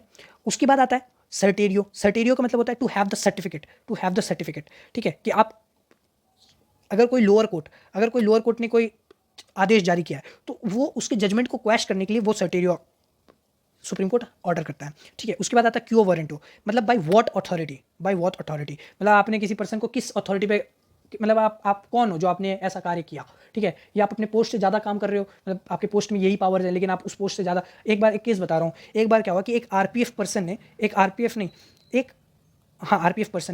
पर्सन की टिकट, ये एक केस है, केस स्टडी है, इस किसी पर्सन के टिकट चेक करने की बात की। तो आरपीएफ का क्या ड्यूटी है कि वो क्या टिकट चेक कर सकता है? नहीं, उसके लिए जो अथॉरिटी है वो टीटी है, ठीक है। या टीटी जो रेल में चलते हैं वो टीटी वो करते हैं, तो वही सिर्फ टिकट चेक कर सकते हैं। लेकिन आरपीएफ ने कैसे किया? उसके लिए वो पर्सन जो है वो हाई कोर्ट चला गया कि आपके खिलाफ क्यो वारंटो लेके आया। ये एक आइडियल केस है, समझ में आया कि क्यो वारंटो किस तरीके से आपको लागू होता है। प्रोहिबिशन जो होता है वो फॉरबिड करता है। क्या फॉरबिड करता है? जो हायर कोर्ट है ना, वो कोई भी जजमेंट ऐसा पास ना कर दे कि उसकी अथॉरिटी से बियॉन्ड हो, ठीक है। हायर कोर्ट इस तरीके से प्रिवेंट करता है, सुप्रीम कोर्ट जो होता है ना वो प्रिवेंट करता है कि कोई लोअर कोर्ट जो है हायर कोर्ट की अथॉरिटी को डिटरमाइन ना, मतलब उसको ओवर पावर ना कर दे और वो कोई ऐसा जजमेंट ना दे जो उसके पावर के बियॉन्ड हो, ठीक है। बात समझ में आ गई? चलो, ये सारे रेट्स के बारे में बात हो गई, तो इसका मतलब हो गया, इसका आंसर क्या होगा? मैंडेमस। चलो आगे बढ़ो। पावर है वो इक्वल होंगे, ये तीनों के पर्सन की जो पावर है वो इक्वल रहेगी। बात समझ में आई? वो इक्वल पावर रहेगी, ठीक है। और जब इक्वल पावर रहेगी ना तो उनकी जो डिसीजंस होंगी वो मेजॉरिटी के साथ जाएगी, जो मेजॉरिटी होगी उसके साथ डिसीजंस के साथ जाएगी, ठीक है। सीईसी को टेन्योर ऑफ सिक्योरिटी है, लेकिन ईसी को टेन्योर ऑफ सिक्योरिटी नहीं दिया गया है, ठीक है। बात समझ में आई? ईसी को टेन्योर ऑफ सिक्योरिटी नहीं दिया गया है, ठीक है। बात समझ में आई? तो ये स्टेटमेंट भी गलत हो गया, ये स्टेटमेंट भी गलत हो गया, क्योंकि सेकंड स्टेटमेंट गलत हो गया क्योंकि उनके इक्वल पावर्स दिए गए। इसमें सिक्योरिटी ऑफ टेन्योर सिर्फ सीईसी को दिया गया, ईसी को नहीं दिया गया, इसको भी गलत हो गया। अब सीईसी, अब जो कॉन्स्टिट्यूशन ऑफ इंडिया है आर्टिकल 324 उसमें सीईसी भी लिखा है और ईसी भी लिखा है, तो ये भी स्टेटमेंट गलत हो गया। तो तीनों स्टेटमेंट गलत हो गए। चलो आगे बढ़ते हैं। Indian constitution ensures individual freedom, social justice, community based rights. क्या इंडियन कॉन्स्टिट्यूशन में तीनों चीज़ें? जी हाँ। आपको इंडिविजुअल फ्रीडम नहीं है ना, आप इतने सारे फंडामेंटल राइट्स हैं आपके जो आप एक्सरसाइज कर सकते हो। सोशल जस्टिस नहीं है क्या? सोशल जस्टिस हमारे प्रियम्बल में लिखा है, हमारे डीपीएसपीज में लिखा है, तो सोशल जस्टिस भी इंश्योर करता है। कम्युनिटी बेस्ड राइट्स नहीं है क्या?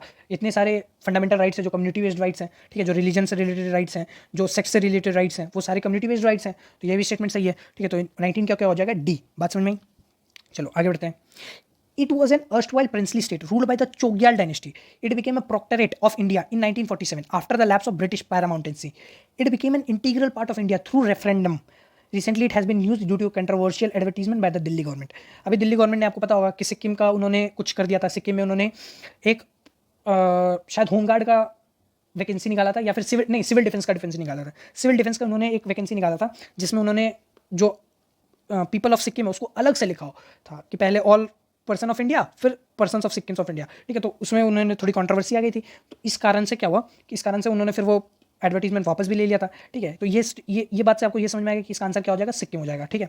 अब मैं आपको कुछ बातें सिक्किम के बारे में बता देता हूँ। सिक्किम जो है ना, ये कौन से आर्टिकल के तहत आता है, आर्टिकल 371F, ठीक है। आर्टिकल 371F कहता जाता है। इसको कौन से आर्टिकल के तहत इसको कॉन्स्टिट्यूशन में इंडिया में लिया गया है। इसका जो कॉन्स्टिट्यूशनल अमेंडमेंट बिल था वो था 36th constitutional amendment bill, CAB 36th constitutional amendment bill. ये कब आया था, 1975 में आया था। बात समझ में आई। तो इसका आंसर क्या हो जाएगा, सिक्किम हो जाएगा। चलो आगे बढ़ते हैं। 21वां नंबर सवाल, with reference to financial emergency under article 360 consider the following statement, ठीक है। क्या क्या है, the proclamation of financial emergency by the president can not be questioned in any court. क्या ऐसा है, क्या ऐसा है कि अगर कोई फाइनेंशियल इमरजेंसी होता है तो जो प्रेसिडेंट से लागू करता है वो किसी भी कोर्ट में लागू नहीं हो सकता है, मतलब किसी भी कोर्ट में उसका क्वेश्चन नहीं हो सकता। जी हाँ, ये स्टेटमेंट सही नहीं है। ये स्टेटमेंट सही नहीं है, ठीक है। ये स्टेटमेंट क्यों सही नहीं है, क्योंकि फाइनेंशियल इमरजेंसी जो होता है ना वो कोर्ट में क्वेश्चन किया जा सकता है, ठीक है। तो ये स्टेटमेंट गलत है। चलो आगे बढ़ते हैं। Proclamation declaring financial emergency can be approved only by Lok Sabha, नहीं ऐसा कुछ भी नहीं, उनको राज्यसभा से भी अप्रूव करना पड़ता है, ठीक है। ऐसा नहीं मनी बिल सिर्फ लोकसभा में अप्रूव होता है तो इसका मतलब फाइनेंशियल इमरजेंसी भी सिर्फ लोकसभा से इमरजेंसी नहीं, ऐसा नहीं है, राज्यसभा से भी करना पड़ता है। Proclamation of financial emergency can be passed by a simple majority. भैया ये स्टेटमेंट सुन के आपको क्या लगता है कि ये स्टेटमेंट गलत है कि सही है? ये स्टेटमेंट सही है, बिल्कुल सही है। प्रोक्लेमेशन जो फाइनेंशियल इमरजेंसी होता है ना वो एक सिंपल मेजॉरिटी से भी पास हो सकता है, ठीक है। Parliament can make laws on the state subjects. State subjects पे पार्लियामेंट लॉ नहीं बनाता, स्टेट के जो फाइनेंसेस है ना उसको वो रेस्ट्रिक्ट कर देता है, ठीक है। बात समझ में आई। कौन से आर्टिकल के अंदर आता है फाइनेंशियल इमरजेंसी, आर्टिकल 360 के अंदर आता है। ये बात समझ में आ गई। अगर कभी फाइनेंशियल इमरजेंसी लग जाता है तो प्रेसिडेंट जो होता है ना, जो प्रेसिडेंट है वो ये चीज़ इंश्योर करता है कि अगर कोई भी बिल उसके पास, कोई बिल जा रहा है, कोई स्टेट बिल भी है तो वो प्रेसिडेंट के पास से होके जाए, ठीक है। अगर कोई स्टेट मनी बिल है तो वो प्रेसिडेंट के पास होके जाए, ठीक है। बात समझ में आई? चलो ये होता है मेन जो होता है वो फाइनेंशियल इमरजेंसी, वो ये मेन काम होता है, ठीक है। चलो आगे बढ़ते हैं। मैं थोड़ा जल्दी करा रहा हूँ क्योंकि टाइम बहुत ज़्यादा हो रहा है, ठीक है। चलो आगे बढ़ते हैं। Consider the following statement, the chairperson of the national human rights commission and state human right commission are appointed by the president of India. जो चेयरपर्सन है नेशनल ह्यूमन राइट्स कमीशन का और जो स्टेट ह्यूमन राइट कमीशन का, वो क्या president of India appoint करता है?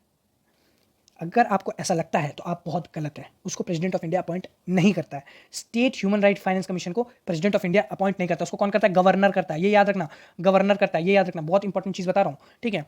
NHRC को तो प्रेसिडेंट करता है, ठीक है, लेकिन SHRC को गवर्नर करता है, ठीक है।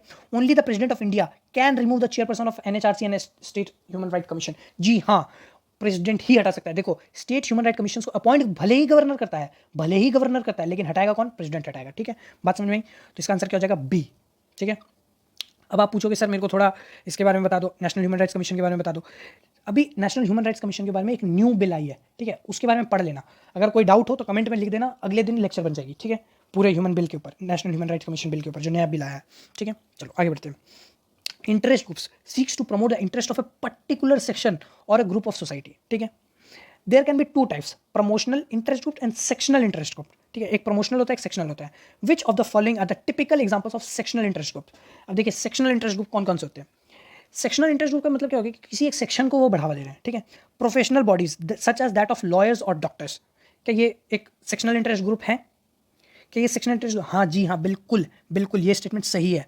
उसके बाद ट्रेड यूनियंस भी किसी ना किसी स्पेसिफिक पर्पस के लिए बनते हैं, भले ही वो ट्रेड यूनियंस लेबर्स का हो, मान लो लेबर्स का है तो लेबर्स की बात करेगा वो सिर्फ, वो कभी भी किसी और पर्सन की बात नहीं करेगा। तो ये भी स्टेटमेंट ये भी सही है। अगर कोई प्रोफेशनल बॉडीज है लॉयर्स का, वो सिर्फ लॉयर्स की बात करेगा, तो ये भी एक सेक्शन को रिप्रेजेंट कर रहे हैं। A group fighting against the bonded labours of caste discrimination. अगर कोई ग्रुप है जो बॉन्डेड लेबर के खिलाफ लड़ रहा है, हो सकता है कल वो ग्रुप ट्रेड यूनियंस के लिए लड़े, हो सकता है कल वो ग्रुप लॉयर्स के लिए लड़े, हो सकता है कल वो ग्रुप डॉक्टर्स के लिए लड़े। तो ये तो सेक्शनल इंटरेस्ट ग्रुप नहीं हुआ, ये तो एक typical example of sectional interest group नहीं हुआ, ये एक टिपिकल एग्जांपल किसका हुआ? प्रमोशनल इंटरेस्ट ग्रुप का हुआ, ठीक है। ये प्रमोशनल इंटरेस्ट ग्रुप का हुआ, तो ये स्टेटमेंट गलत हो जाएगा। तो क्या हो जाएगा आंसर? 1 and 2। इसका आंसर क्या हो जाएगा? बी। बात समझ में आई? चलो आगे बढ़ते हैं, ठीक है। 24 नंबर क्वेश्चन, 24 नंबर सवाल।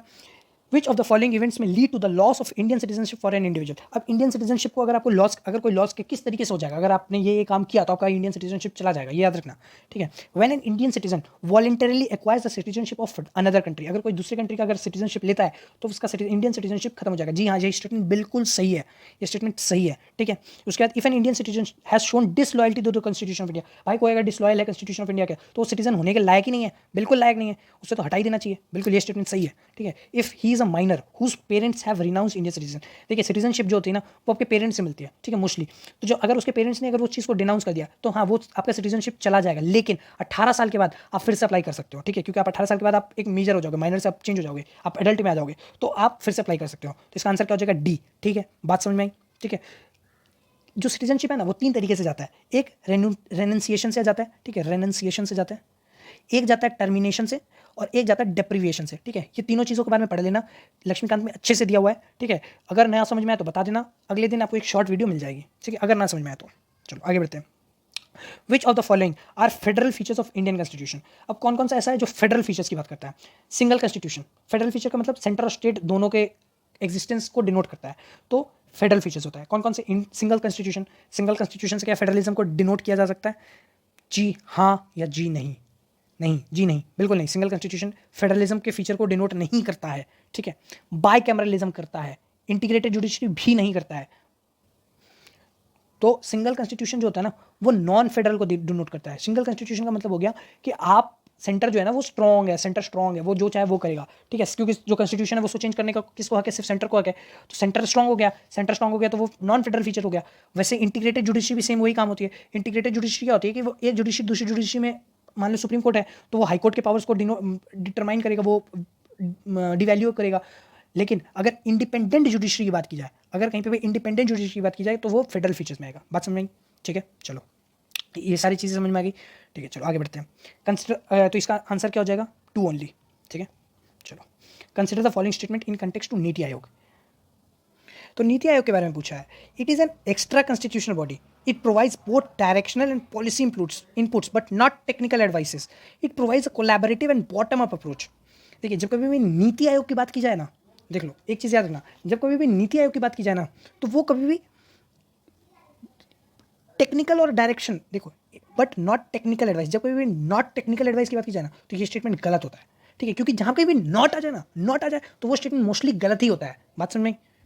तो इसीलिए मैं बोल रहा हूँ कि वो कहीं पे भी जब कहीं नॉट टेक्निकल एडवाइस की बात की जाए ना तो वो स्टेटमेंट गलत है। तो इसका आंसर क्या हो जाएगा? 2 गलत है, 2 गलत कर देते हैं तो इसका आंसर क्या हो जाएगा? ए, ठीक है, क्योंकि ये collaborative and bottom up approach देता है, ठीक है, ये एक एक्स्ट्रा कॉन्स्टिट्यूशनल बॉडी है ही, तो ये स्टेटमेंट क्या, ये दोनों स्टेटमेंट सही है, ठीक है। तो ये दोनों स्टेटमेंट जब सही हो जाएगा तो ऑफकोर्स सी बात है कि इसका आंसर हो जाएगा ये। अब मैं कुछ नीति आयोग के बारे में बता देता हूँ। नीति आयोग जो है ना वो प्लानिंग कमीशन के जैसा है, ठीक है, और ये मतलब सिमिलर टू प्लानिंग कमीशन की जगह बनाया गया है, ठीक है। उसके बाद और क्या बताया गया नीति आयोग के बारे में कि ये neither constitutional not statutory body है, नाइदर कॉन्स्टिट्यूशनल भी नहीं है और स्टैट्यूटरी बॉडी भी नहीं है, ठीक है। ये think tank of the government है, think tank of the government, ठीक है, बात समझ में?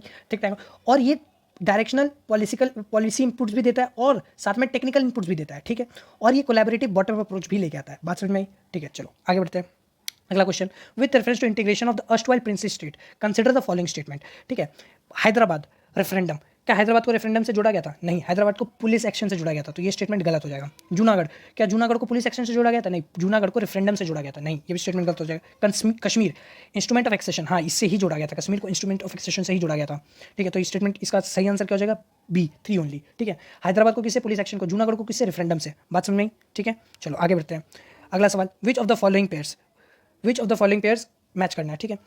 देखो अंबुगाची मेला, अंबुगाची मेला जो है वो क्या असम में होता है? अंबुगाची मेला, हाँ ऑफकोर्स ये बात है, असम में होता है। इसको जो कहा जाता है महाकुंभ ऑफ ईस्ट भी कहा जाता है, इसको महाकुंभ ऑफ ईस्ट, ठीक है। ये कहाँ पे होता है? कामाख्या टेम्पल पे होता है। कामाख्या टेम्पल किसके, कौन से रिवर के किनारे पर है? वो ब्रह्मपुत्र रिवर के किनारे पर है, ठीक है। अंबुगाची मेला जो होता है वहाँ पर कामाख्या मंदिर होता है, वहाँ पे महाकुंभ ऑफ ईस्ट होता है, ठीक है। तो ये असम में ही है, बिल्कुल ये स्टेटमेंट सही है। चैत्र यात्रा, क्या उड़ीसा में होता है? चैत्र यात्रा उड़ीसा में ही होता है चैत्र यात्रा, ठीक है, उड़ीसा में ही होता है चैत्र यात्रा। चैत्र यात्रा जो होता है वो तारा तारिणी हिल में होता है। कहाँ होता है? तारा तारिणी हिल, ठीक है, तारा तारिणी हिल में होता है, ठीक है, तारा तारिणी हिल में होता है।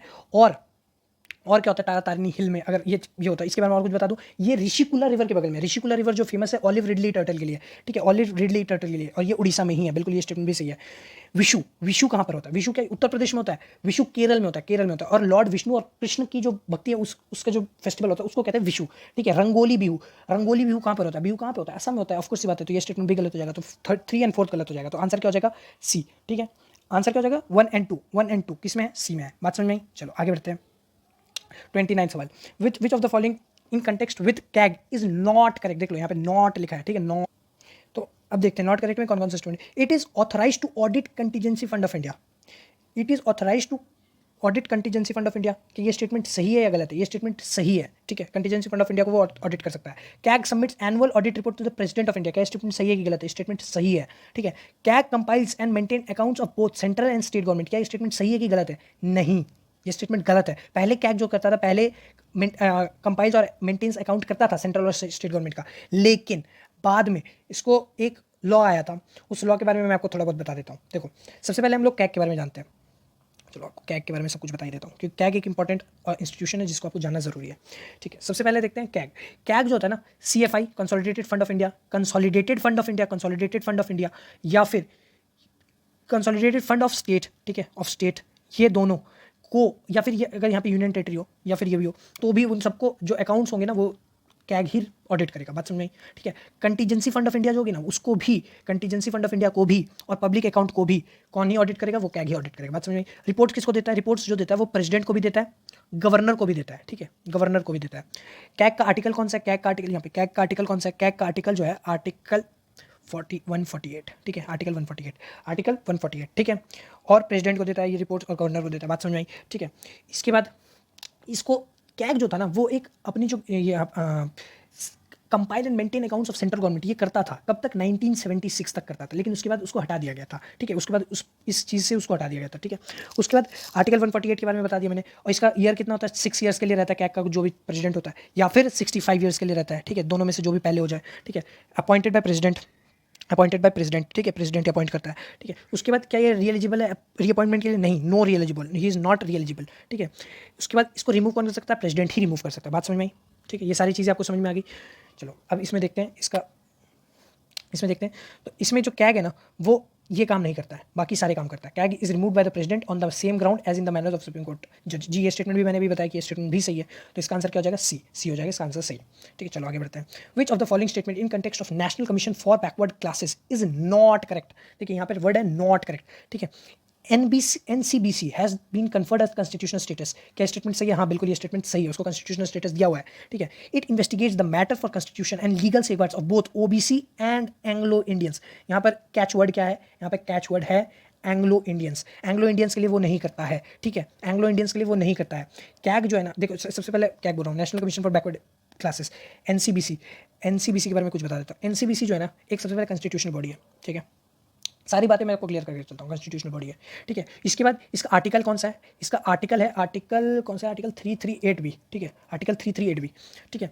इसके बाद ये कौन सी मिनिस्ट्री के अंदर आता है? मिनिस्ट्री ऑफ सोशल जस्टिस के अंदर आता है, मिनिस्ट्री ऑफ सोशल जस्टिस के अंदर आता है, ठीक है, सोशल जस्टिस के अंदर आता है। अभी कौन है इसका मिनिस्टर? डॉक्टर वीरेंद्र कुमार। अभी चेंज हुआ ना कैबिनेट, तो अभी कौन है? डॉक्टर वीरेंद्र कुमार है, ठीक है, डॉक्टर वीरेंद्र कुमार, ठीक है। इसके बाद इसमें कमीशन में कितने पर्सन होते हैं? कमीशन जो होता है ना, वो एक चेयरपर्सन, कमीशन में कौन कौन से होते हैं? कमीशन में होता है एक चेयरपर्सन, एक vice chairperson plus 3 other members, ठीक है। इसके बाद ये जो अपॉइंट करता है, कौन अपॉइंट करता है? प्रेसिडेंट अपॉइंट करता है, अपॉइंटेड बाय प्रेसिडेंट होता है, ठीक है। सर्विस और टेन्योर जो होता है वो प्रेसिडेंट ही डिटरमाइन करता है, सर्विस एंड टेन्योर, ठीक है, सर्विस एंड टेन्योर, ठीक है। एनुअल रिपोर्ट्स किसको देता है? प्रेसिडेंट को ही दिया जाता है एनुअल रिपोर्ट्स, ठीक है। इसका मेन फंक्शन जो है ना, सोशल एंड मतलब जो OBC कास्ट ना, उसकी जो सेफगार्ड, उसकी जो फंक्शन, उसका जो फंक्शन है वो उनका सेफगार्ड करना है, ठीक है, OBC कास्ट का, ठीक है। OBC कास्ट के जो भी पर्सन होते हैं उनको सेफगार्ड करना, उनके प्रोविजंस को सेफगार्ड करना NCBC का काम होता है, ठीक है। इसके बाद इसका जो नेशनल कमीशन फॉर SC है ना, नेशनल कमीशन फॉर SC, वो देखता है एंग्लो इंडियन की बात, वो देखता है एंग्लो इंडियन की बात, ठीक है। अभी 123rd कॉन्स्टिट्यूशन अमेंडमेंट बिल आया है एंग्लो इंडियन से रिलेटेड, पढ़ लेना, इंपॉर्टेंट है, ठीक है। चलो इसका आंसर क्या हो जाएगा? नॉट करेक्ट में इसका आंसर हो जाएगा बी। एंग्लो इंडियन को कौन देखता है? एंग्लो इंडियन को जो देखता है उसका नाम है national commission for schedule caste, ठीक है, SCs, ठीक है। चलो आगे बढ़ते हैं। ये दोनों तो आपको समझ में आ गए। Condition of service tenure is determined by president, सही है। It present the annual report to president of India, सही है, ठीक है। चलो ओवरसीज सिटीजन्स की बात की गई है। Overseas citizens card holder, consider the following statement. A citizen of another country who who has a citizen of India after the commencement of the constitution is eligible to be the OIC card holder। जी हाँ, ये statement सही है, ठीक है। अगर कोई भी another citizen of another country है जो सिटीजन ऑफ इंडिया मतलब जो कभी भी सिटीजन ऑफ इंडिया था, ठीक है, कॉन्स्टिट्यूशन के बाद OIC बन सकता है, ठीक है। OIC card holders are entitled to multiple entry life long visas for visiting India for any purpose. जी हाँ, ये स्टेटमेंट भी सही है, ठीक है। उनको लाइफ लॉन्ग वीजाज मिलते हैं, ठीक है। OIC card holders enjoys the right to equality of opportunity in matters of public employment. नहीं, ये नहीं है, ये स्टेटमेंट गलत है। पब्लिक एम्प्लॉयमेंट की जो इक्वालिटी ऑफ अपॉर्चुनिटी है ना, वो सिर्फ और सिर्फ इंडियन सिटीजन्स को है, ठीक है। किस को है? सिर्फ और सिर्फ इंडियन सिटीजन्स को है, वो OIC को नहीं है, ठीक है। वो OIC को नहीं है, बात समझ में, ठीक है। OIC को नहीं है, तो इसका आंसर क्या हो जाएगा? ए ओनली, ठीक है।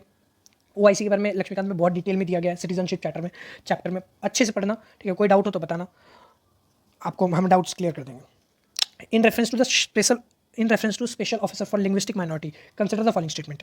Originally the constitution of India did not provide for this office. क्या special officer for linguistic minority constitution के स्टार्टिंग में ये दिया गया था कि नहीं दिया गया था? ओरिजिनली कॉन्स्टिट्यूशन ऑफ इंडिया में ऐसा कुछ भी नहीं था, special officer for linguistic minority originally नहीं था, ठीक है। Originally no post for special minority, there was no post for constitution in constitution of India for special officer for linguistic minority, ठीक है। स्टेटमेंट सही है, ठीक है। लेकिन स्टेट रीऑर्गेनाइजेशन कमीशन, जो स्टेट रीऑर्गेनाइजेशन कमीशन आई थी, कब आई थी? 1953 में आई थी, 55 तक रही थी, ठीक है। ये एक कमीशन आई थी, इन्होंने रिक्वेस्ट किया था, ठीक है।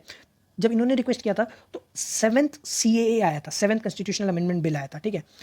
एक्ट बिल कोई भी बात मान लो, ठीक है। CAA अगर CAA मांगोगे तो कॉन्स्टिट्यूशनल अमेंडमेंट बिल, ठीक है, और कॉन्स्टिट्यूशनल अमेंडमेंट एक्ट, ठीक है। इन्होंने क्या किया था? ये 1956 में आया था, इन्होंने एक आर्टिकल इंसर्ट किया था। कौन सा आर्टिकल? आर्टिकल 350B, ठीक है। आर्टिकल 350B, ठीक है। इसमें इन्होंने special officer for linguistic minorities की बात की गई थी, ठीक है। ये एनुअल रिपोर्ट्स किसको देता है? प्रेसिडेंट को देता है। और जरूरी नहीं है कि सिर्फ प्रेसिडेंट को ही दे, मतलब वो जब चाहे तभी दे। प्रेसिडेंट जब उसकी मर्जी हो ना, जब प्रेसिडेंट की मर्जी हो कि मेरे को एक रिपोर्ट चाहिए, तो प्रेसिडेंट रिक्वायर करेगा, तब भी उनको एक रिपोर्ट देना पड़ेगा, ठीक है। It submits annual report to central government. नहीं, ये स्टेटमेंट गलत है। Originally it was not provided for this office, सही है। The office falls under ministry of minorities office. जी हाँ, ये स्टेटमेंट भी सही है, ठीक है। ये स्टेटमेंट भी सही है, तो इसका आंसर क्या हो जाएगा? बी। बात समझ में आई, ठीक है। चलो आगे बढ़ते हैं, अगला सवाल की तरफ देखते हैं, ठीक है।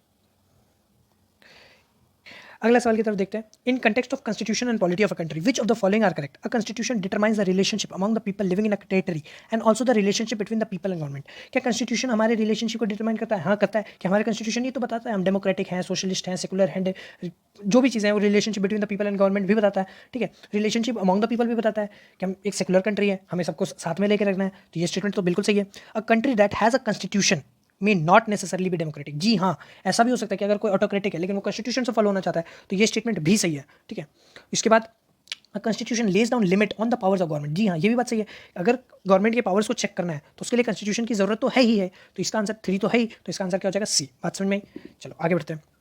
The second schedule of the constitution deals with powers and privileges of, ठीक है। कौन कौन से किस से डील करता है? सेकेंड शेड्यूल में ना बहुत सारे लोग हैं। सबसे पहले तो सेकंड शेड्यूल किसके साथ है? टीयर्स। तो ई है ना, नॉन एम्यूलेमेंट्स, इसी को सेकंड शेड्यूल में लाया गया कि उसके क्या क्या प्रिविलेजेस है, क्या क्या उसको फायदे मिलेंगे, ठीक है, जो उस पोस्ट को होल्ड करता है, ठीक है। तो उसको सेकंड शेड्यूल में लाया गया। सेकंड शेड्यूल में सबसे पहले कौन से ऐसे पोस्ट हैं जिसको ये फायदे मिलेंगे? सबसे पहले प्रेसिडेंट, देखो सबसे पहले मिलेंगे प्रेसिडेंट को, ठीक है। उसके बाद गवर्नर को, उसके बाद स्पीकर को, उसके बाद डेप्यूटी स्पीकर को, ठीक है। स्पीकर किसका? लोकसभा का भी, और क्या बोल जाता, जो स्टेट असेंबलीज होते हैं उसका भी। डेप्यूटी स्पीकर भी सेम इसका, ठीक है, दोनों को मिलेंगे, ठीक है। उसके बाद जजेस को भी मिलेंगे। उसके बाद जजेस किस के? Supreme court plus high court दोनों के। उसके बाद कैग, इन सबको जो है ना सेकंड शेड्यूल में रखा गया है, ठीक है। इन सबको सेकंड शेड्यूल में रखा गया है, ठीक है। समझ में आई? तो अब देखो इसका आंसर क्या हो सकता है? Speaker of legislative assembly in the state, हाँ इसको रखा गया, अभी तो मैंने बताया स्पीकर्स में, ठीक है। प्राइम मिनिस्टर को रखा गया? नहीं रखा गया, प्राइम मिनिस्टर को नहीं रखा गया। तो 2 अगर हम ऑप्शन हट जाता है तो आंसर क्या हो जाएगा? या तो ये या तो ये। अब देखते हैं fourth, leader of opposition in Lok Sabha.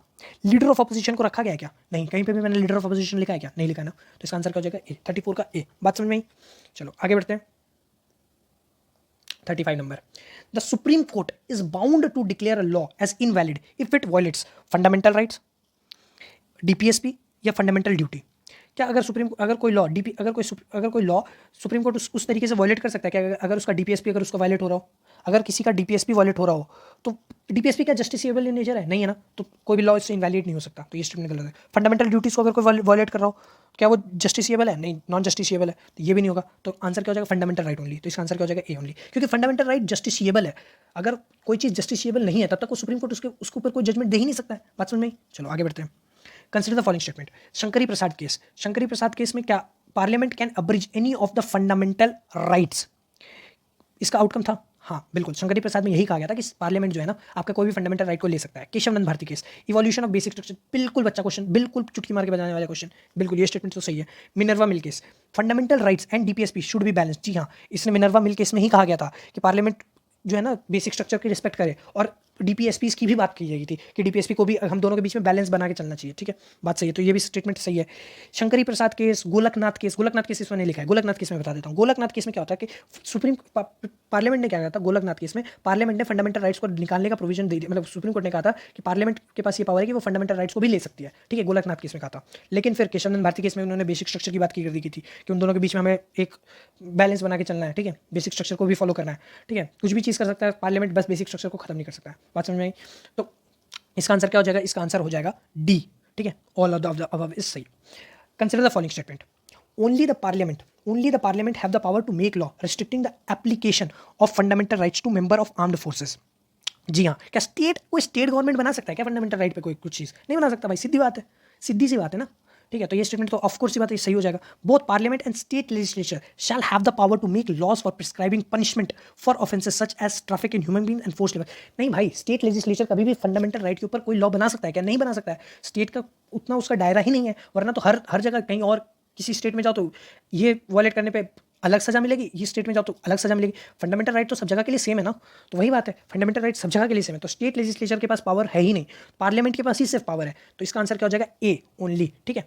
और ये जो चीज़ें हैं ना, ये जो चीज़ें मतलब सिर्फ और सिर्फ पार्लियामेंट ही बना सकता है। सेंटर, अगर देखो आप फंडामेंटल राइट के बारे में बेसिक चीज़ सोचो ना, बेसिक चीज़ सोचो, क्या कोई स्टेट गवर्नमेंट उस पर कुछ काम कर सकता है क्या, स्टेट गवर्नमेंट के पास इतना पावर है क्या कि फंडामेंटल राइट्स को चेंज कर दे, नहीं है, सीधी बात है, ठीक है। इनफैक्ट पार्लियामेंट के पास भी पावर नहीं है फंडामेंटल राइट, वो बस इवॉल्व कर सकता है, या फिर उसको किसी तरीके से अगर कुछ वो डीपीएसपी की तरफ लेके आना चाहता है, या फिर उसको कुछ भी चेंजेस, थोड़े मोटे चेंजेस तो वो कर सकता है, ठीक है। ऐसा नहीं कि कोई भी फंडामेंटल राइट्स आपको वायलेट कर दे, बेसिक स्ट्रक्चर का पार्ट है भाई फंडामेंटल राइट्स, बात समझ में आई, ठीक है। चलो आगे बढ़ते हैं, 38 नंबर क्वेश्चन पर देखते हैं। Which of the following cultural and educational rights are guaranteed by the constitution for protection of interest of minorities. Cultural and educational right की बात की गई है, तो कल्चरल एंड एजुकेशनल राइट कौन कौन से हैं, दो राइट्स हैं, 29 और 30। 29 में क्या कहा गया है, 29 में कहा गया कि citizens have right to conserve its own language, script और कल्चर, ठीक है। इसमें प्रोटेक्शन किस किस को मिलता है, both religious and linguistic minorities, ठीक है, protection to both linguistic and religious minorities, ठीक है। तो देखो, और आर्टिकल 30 में क्या कहा गया है, आर्टिकल 30 में कहा गया है कि minorities have right to establish educational institutions of their choice, impart education to its children in its own language, state should not discriminate against educational institutions, ठीक है, बात समझ में। आपको फंडामेंटल राइट्स याद होनी चाहिए, एकदम कति याद होनी चाहिए, क्योंकि आप उसको तभी तो मेंस के आंसर्स में लिख पाओगे, बात समझ में, ठीक है। चलो, जब मैं मेंस के आंसर्स लिखता था तो मैं फंडामेंटल राइट्स, डीपीएसपीस बहुत ज़्यादा कोट करता था, इससे मेरे को बहुत फायदा होता था, ठीक है। जीएस पेपर 2 में मैं ऐसा देखता ही नहीं था, कोई पेपर जीएस पेपर 1 का है, जीएस पेपर 2 का है, जीएस पेपर 3 का है, मैं जीएस पेपर 4 का मैं देखता ही नहीं था, ऐसे का है भाई, जो चीज़ जहाँ से भी लिंक कर सकता हूँ ना मैं उसको लिंक करता था, मैं सोचता ही नहीं था कि ये जीएस पेपर 1 का है, ना भाई ना, कतई ना, वो मैं सोचता ही नहीं, सोच के नहीं जाता था भाई, मैं सोचता था कि बस एक क्वेश्चन आया है उसको आंसर देना है, ठीक है, बात समझ में। तो डीपीएसपीस, फंडामेंटल राइट्स, जहाँ मन करे वहाँ कोट करो, ठीक है। चलो, आर्टिकल 29, आर्टिकल 30 मैंने बता दिया। अब देखो, इसका आर्टिकल 29 में मैंने बता दिया कि citizens have right to conserve their own language, script and culture, ठीक है, protection to both religious and linguistic minorities, ठीक है। अब देखो, it has to conserve right to establish and administer the educational institutions of their choice, क्या statement सही है, हाँ बिल्कुल सही है। Right to conserve language and script of their culture of their own, बिल्कुल सही है। Right to impart education to the children in their own language, article 30 सही बात है, ठीक है, बिल्कुल तीनों स्टेटमेंट सही है, आंसर क्या हो जाएगा, डी, ठीक है। Indian constitution employs the expression proclamation of emergency to denote national emergency only. जब कभी भी प्रोक्लेमेशन ऑफ इमरजेंसी की बात होगी ना तो सिर्फ और सिर्फ आर्टिकल 352 लगेगा, आर्टिकल 352 क्या कहता है, नेशनल इमरजेंसी की बात करता है, ठीक है। प्रेसिडेंट रूल जो होता है ना, प्रेसिडेंट रूल के लिए स्टेट इमरजेंसी की बात की जाती है, ठीक है, कॉन्स्टिट्यूशनल इमरजेंसी की बात की, लेकिन प्रोक्लेमेशन ऑफ इमरजेंसी सिर्फ और सिर्फ नेशनल इमरजेंसी की बात की गई है, ठीक है, बात समझ में। चलो, इसका आंसर क्या हो जाएगा, ए। चलो आगे बढ़ते हैं। Which of the following term in the preamble best denote the nation, the people of India should behave as if they are the members of the same family. इसका आंसर क्या हो जाएगा, डी, फेटर्निटी। भाई बच्चों वाला सवाल, इससे easy सवाल तो मैं मिल ही नहीं सकता। फेटर्निटी का मतलब ही क्या होता है, ब्रदरहुड। फेटर्निटी का मतलब ही होता है ब्रदरहुड, ब्रदरहुड का मतलब ही होता है कि वो भाईचारा, फैमिली, ठीक है, as they should behave as members of family, बात समझ में, ठीक है। आगे बढ़ते हैं, 41। Which of the following cases may be considered as a violation of fundamental rights guaranteed under Article 19? देखो ये लेक्चर थोड़ा बड़ा हो रहा है क्योंकि मैं आपको बहुत डिटेल में ही समझा रहा हूँ, ठीक है, तो थोड़ा सा बेयर कर लो, मेरे को मालूम है कि थोड़ा टाइम ज़्यादा हो रहा है लेकिन बेयर कर लो, ठीक है। चलो, which of the following cases में be consider as violation of fundamental rights guaranteed under article 19, ठीक है, prohibiting womens from opening a new IT shop. क्या राइट टू प्रोफेशन नहीं है क्या? राइट टू प्रोफेशन नहीं है क्या? फ्रीडम ऑफ प्रोफेशन नहीं है क्या? मैंने अभी आर्टिकल 19 पढ़ाया था ना, पहले पढ़ाया था ना, उसको याद करो। उसमें मैंने बताया था कि फंडामेंटल आर्टिकल 19 में कौन कौन सा आता है। तो प्रोविजन ऑफ, ये तो है ही कि हम वुमेन को अगर कोई आईटी ऑफिस खोलने से मना करेगा तो उसको प्रोविजन ऑफ प्रोफेशन की प्रोविजन आएगा। तो ये स्टेटमेंट बिल्कुल सही बात है कि अगर कोई वुमेन को प्रोहिबिट करेगा, आप आर्टिकल 19 उसका वायलेट कर रहे हो, ठीक है। Forcing people from certain caste to perform traditional occupations, भाई आप किसी को फोर्स कैसे कर सकते हो? वही बात है, आपके पास फ्रीडम ऑफ ऑक्यूपेशन है, freedom to profess any occupation है। तो ये स्टेटमेंट भी सही है कि आपका आर्टिकल 19 का ये वॉल्यूशन है, ठीक है। Denial of general information regarding the administration of government, ये देखो एक इंपॉर्टेंट चीज़ है। जब आरटीआई एक्ट आया था ना, तो आरटीआई एक्ट में ये बात, आर्टिकल 19 में फंडामेंटल राइट्स में ये लिखा गया है कि आपको freedom of speech and expression है, वो तभी मिल पाएगा जब आपको freedom of speech and expression तभी मिल पाएगा जब आपको नॉलेज होगी, जब आपके पास फैक्ट्स होंगे। और वो फैक्ट्स कहाँ से मिलेंगे? आपको आरटीआई एक्ट के थ्रू मिलेंगे। बात तो सही समझ में है, तो इसका आंसर क्या हो जाएगा? डी। बात समझ में आई? चलो आगे बढ़ते हैं। अब हम लोग अपने लास्ट सेक्शन में आ ही गए हैं, ठीक है। बस 8 क्वेश्चन की और बात है। Which among the following is the special feature that distinguish a pressure group from the political parties? Pressure group जो होता है ना, वो पॉलिटिकल पार्टी से कैसे डिफरेंट होता है? प्रेशर ग्रुप जो होता है वो कभी भी प्रेशर ग्रुप्स के, ये इंपॉर्टेंट चीज़ है प्रेशर ग्रुप की। जब भी सवाल है ना, फिक्की की बात सोचना। फिक्की जो है, क्या कभी भी गवर्नमेंट में घुसने की कोशिश करता है क्या? वो मतलब वो पॉलिटिकल स्टांसेस लेने की कोशिश करता है? नहीं लेता है। वो कभी भी गवर्नमेंट फॉर्म करने की बात नहीं करता है, वो गवर्नमेंट फॉर्म करने की बात नहीं करता है, लेकिन गवर्नमेंट के डिसीजंस को इन्फ्लुएंस जरूर करता है, ठीक है। ये याद रखना, गवर्नमेंट फॉर्म करने की बात नहीं करेगा, लेकिन गवर्नमेंट के डिसीजंस को इन्फ्लुएंस करने की जरूर कोशिश करेगा, ठीक है। तो parties take political stances while pressure group do not take any political issues. Political issues भी लेते हैं भाई फिक्की क्या पॉलिटिकल इशूज नहीं लेते हैं क्या? नहीं, बिल्कुल लेते हैं, ये बात तो एकदम सही है। Pressure groups do not have an organisational structure while parties do. भाई फिक्की के पास ऑर्गेनाइजेशनल स्ट्रक्चर नहीं है क्या? है ना, बिल्कुल है। ये स्टेटमेंट भी सही है, ये स्टेटमेंट भी गलत है, ठीक है। ये स्टेटमेंट भी गलत है, ये भी नहीं लेता है। उसके बाद आगे, pressure group do not seek to get in power. Pressure group do not seek to get in power while political parties do. देखो यही बात बोल रहा था कि प्रेशर ग्रुप्स को ना पॉलिटिकल पावर में नहीं आना है, लेकिन पॉलिटिकल पार्टीज को पावर में आना है, ठीक है। ये स्टेटमेंट बिल्कुल सही है, ठीक है। चलो आगे बढ़ते हैं। Anthurium plant often found in news is, यहाँ पे इज है, ठीक है, ये इज है। इज अ, देखो एंथेरियम प्लांट जो है ना, वो एक एयर प्यूरीफायर है, और इसको नासा ने डिक्लेयर किया कि एयर प्यूरीफायर है, ठीक है। ये एक एयर प्यूरीफायर है, इसको नासा ने डिक्लेयर किया है कि अगर कोई भी हार्मफुल गैसेज है उसको अगर हटाना हो तो उसके लिए ये एयर प्यूरीफायर की तरह काम कर सकता है। Domestic flowering plant known for purifying surrounding air and removing harmful airborne chemicals, ये स्टेटमेंट होगा, ठीक है। बात समझ में आ गई? चलो आगे बढ़ते हैं। With reference to state finance commission, ठीक है। अब हम लोग कहाँ पे आ गए? 44 नंबर पे आ गए। State finance commission, consider following statement, it is constituted by the state government after every 5 years. क्या ये स्टेटमेंट सही है? ये स्टेटमेंट बिल्कुल सही है भाई। 5 सालों के बाद भी तो बनता है फाइनेंस कमीशन, सीधी बात है। It reviews the distribution of revenues between state and local government and also between the rural and urban local government. जी हाँ, यही तो काम है स्टेट फाइनेंस कमीशन का, कि वो जो है स्टेट फाइनेंस कमीशन का यही काम है कि जो पैसे आते हैं स्टेट के पास, वो लोकल बॉडीज को किस तरीके से दिया जाए, ठीक है। लोकल बॉडीज को किस तरीके से दिया जाए, ये भी काम है, बिल्कुल सही बात है। The members of commission are not eligible for reappointment under the state government. नहीं भाई, अगर कोई स्टेट फाइनेंस कमीशन का मान लो कोई मेंबर है और वो कल दिन चेयरपर्सन बन गया, ठीक है, चेयरपर्सन तो उस बाद में वही बनेगा, तो वो कैसे बनेगा? अगर वो एक बार मेंबर बन जाएगा तो चेयरपर्सन कैसे बन पाएगा? अगर ये प्रोविजन होता तो नहीं, बिल्कुल ये स्टेटमेंट गलत है। जो मेंबर है वो चेयरपर्सन तो बन ही सकता है, या फिर वो सेंट्रल गवर्नमेंट में भी जा सकता है। तो ये स्टेटमेंट तो गलत ही हो जाएगा, तो 3 गलत हो जाएगा, आंसर 1 एंड 2 हो जाएगा, बी हो जाएगा। चलो समझ में आई? चलो आगे बढ़ते हैं। 45 नंबर सवाल पे देखते हैं। 45 नंबर सवाल और 5 क्वेश्चन और बाकी है, बस थोड़ा देर की बात और है। With reference to different sources of constitution features, consider the following statement. Appointment of state governors by the centre, क्या वो कनाडा से आया है? हमारे जो भी स्टेट गवर्नमेंट जो अपॉइंट करता है किसी को भी, क्या वो कनाडा से आया है? जी हाँ, बिल्कुल कनाडा से ही आया है, ठीक है। बात समझिए। इसके बाद एक, चलो और देखो, a joint sitting of the 2 houses of parliament, क्या वो ऑस्ट्रेलिया से आया है? जी हाँ, बिल्कुल ये ऑस्ट्रेलिया से है, ये फैक्ट है, याद कर लो, ठीक है, ये फैक्ट है। डीपीएसपी, क्या वो यूएसएसआर से आया है? नहीं सर, आयरिश से आया है, आयरिश गवर्नमेंट लेके आई है, ठीक है, आयरिश गवर्नमेंट ने लेके आई थी और उसके बाद इंडिया ने वहाँ से कॉपी किया है। तो ये स्टेटमेंट गलत हो जाएगा, 3 जैसे ही गलत हो जाएगा। मान लो तुम आप 3 गलत कर देते हो, आपका आंसर क्या हो जाएगा? आपको ये दोनों स्टेटमेंट नहीं पता है मान लो, तो भी आपको बस इतना पता है कि डीपीएसपी जो है आयरिश से है। 3 हटाओ, देखो आंसर क्या आ जा रहा है। बात समझ में आई? चलो आगे बढ़ते हैं। इसी को कहते हैं एलिमिनेशन मेथड, ठीक है। आपको एक स्टेटमेंट पता है लेकिन आप उससे एलिमिनेट कर पा रहे हो। आगे बढ़ते हैं। 46 number question, Which of the following provisions were the part of the Government of India Act 1919? 1919 में कौन कौन से पार्ट थे? It provided for the establishment of Public Service Commission. जी हाँ, गवर्नमेंट ऑफ इंडिया एक्ट 1919 ने पब्लिक सर्विस कमीशन की बात की थी, ठीक है। मॉन्टेगू चेम्सफोर्ड रिफॉर्म, ठीक है, याद कर लो, मॉन्टेगू चेम्सफोर्ड रिफॉर्म, ठीक है, इसको मॉन्टफोर्ड रिफॉर्म भी कहते हैं, ठीक है। इसमें बहुत सारी बातें थी, चलो मैं आपको कुछ बता ही देता हूँ इसके बारे में, ठीक है, मॉन्टेगू चेम्सफोर्ड रिफॉर्म के बारे में, क्योंकि एक इंपॉर्टेंट सेक्शन है, जो इंपॉर्टेंट सेक्शन उसके बारे में मैं डिटेल में बता देता हूँ, ठीक है। सबसे पहले ये 1919 में आया था, इसका नाम क्या था? मॉन्टेगू चेम्सफोर्ड रिफॉर्म या मॉन्टफोर्ड रिफॉर्म, ठीक है, मॉन्टफोर्ड रिफॉर्म। इसने क्या क्या किया था? सेंट्रल और प्रोविंशियल सब्जेक्ट्स को सेपरेट कर दिया था, सेंट्रल और प्रोविंशियल सब्जेक्ट्स को सेपरेट कर दिया था। किस किस में सब चेंज किया था? दो चीज़ों में ट्रांसफॉर्म किया था, एक ट्रांसफर्ड सब्जेक्ट्स, ठीक है, एक ट्रांसफर्ड सब्जेक्ट्स और दूसरा रिजर्व्ड, ठीक है, रिजर्व्ड जो था वो सिर्फ और सिर्फ एग्जीक्यूटिव काउंसिल ले सकता था, ठीक है, और ट्रांसफर्ड सब्जेक्ट में कौन ले सकता था? लेजिस्लेटिव काउंसिल ले सकता था, ठीक है। उसके बाद फर्स्ट टाइम इसने बाईकैमरलिज्म की बात की थी, बाईकैमरलिज्म की बात की थी, ठीक है, दो दो जो हमारे कंट्री में आजकल चलता है, लोकसभा और राज्यसभा, दो हाउसेस, ठीक है, और डायरेक्ट इलेक्शन की भी बात की थी इसने, ठीक है, प्लस डायरेक्ट इलेक्शन की भी बात की थी पहली बार, ठीक है। इट इंक्रीज्ड कम्युनल रिप्रेजेंटेशन, भाई इसने कम्युनल रिप्रेजेंटेशन को इंक्रीज किया था, स्टार्ट नहीं किया था, ये याद रखना, ऑप्शन में भी आपको स्टार्ट मिलेगा, ठीक है, उसने स्टार्ट नहीं किया था, इसने इंक्रीज किया था कम्युनल रिप्रेजेंटेशन को, ये याद रखना, ठीक है। उसके बाद it started the public service commission, आपको भी मैंने बताया पब्लिक सर्विस कमीशन को उन्होंने स्टार्ट किया ही था। सेंट्रल पब्लिक सर्विस कमीशन सबसे पहले बना था सीपीएससी, ठीक है, ये कब बना था? 1926 में बना था, ठीक है। ये किस लिए बना था? सिविल सर्विस को ट्रेन करने के लिए बना था, ठीक है। ये सारी चीज़ें मोनफोर्ड रिफॉर्म्स के बारे में है, आपको बात समझ में आई? चलो कुछ बातें आपको समझ में आ गई। देखो, it introduce the direct election for the first time in the country, बिल्कुल ये स्टेटमेंट सही है, मैंने अभी बताया डायरेक्ट इलेक्शन और बाईकैमरलिज्म दोनों की वो बात पहली बार करता है।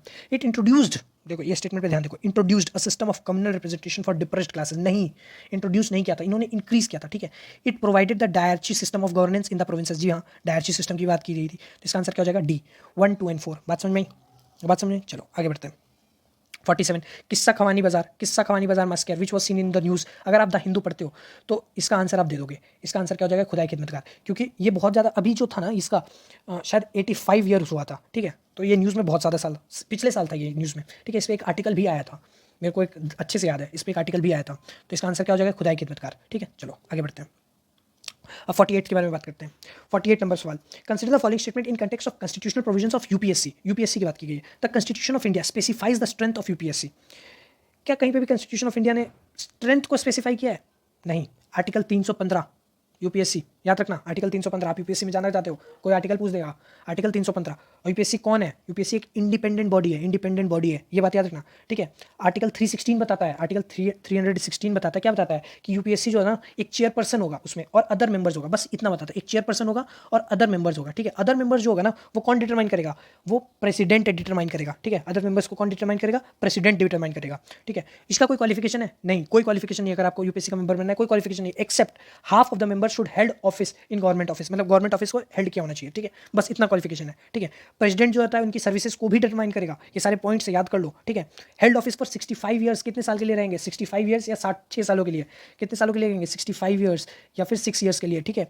उसके बाद और क्या है कि इसको रिमूव कौन कर सकता है? Removed by president only, by president, ठीक है, एक बात याद रखना, ठीक है।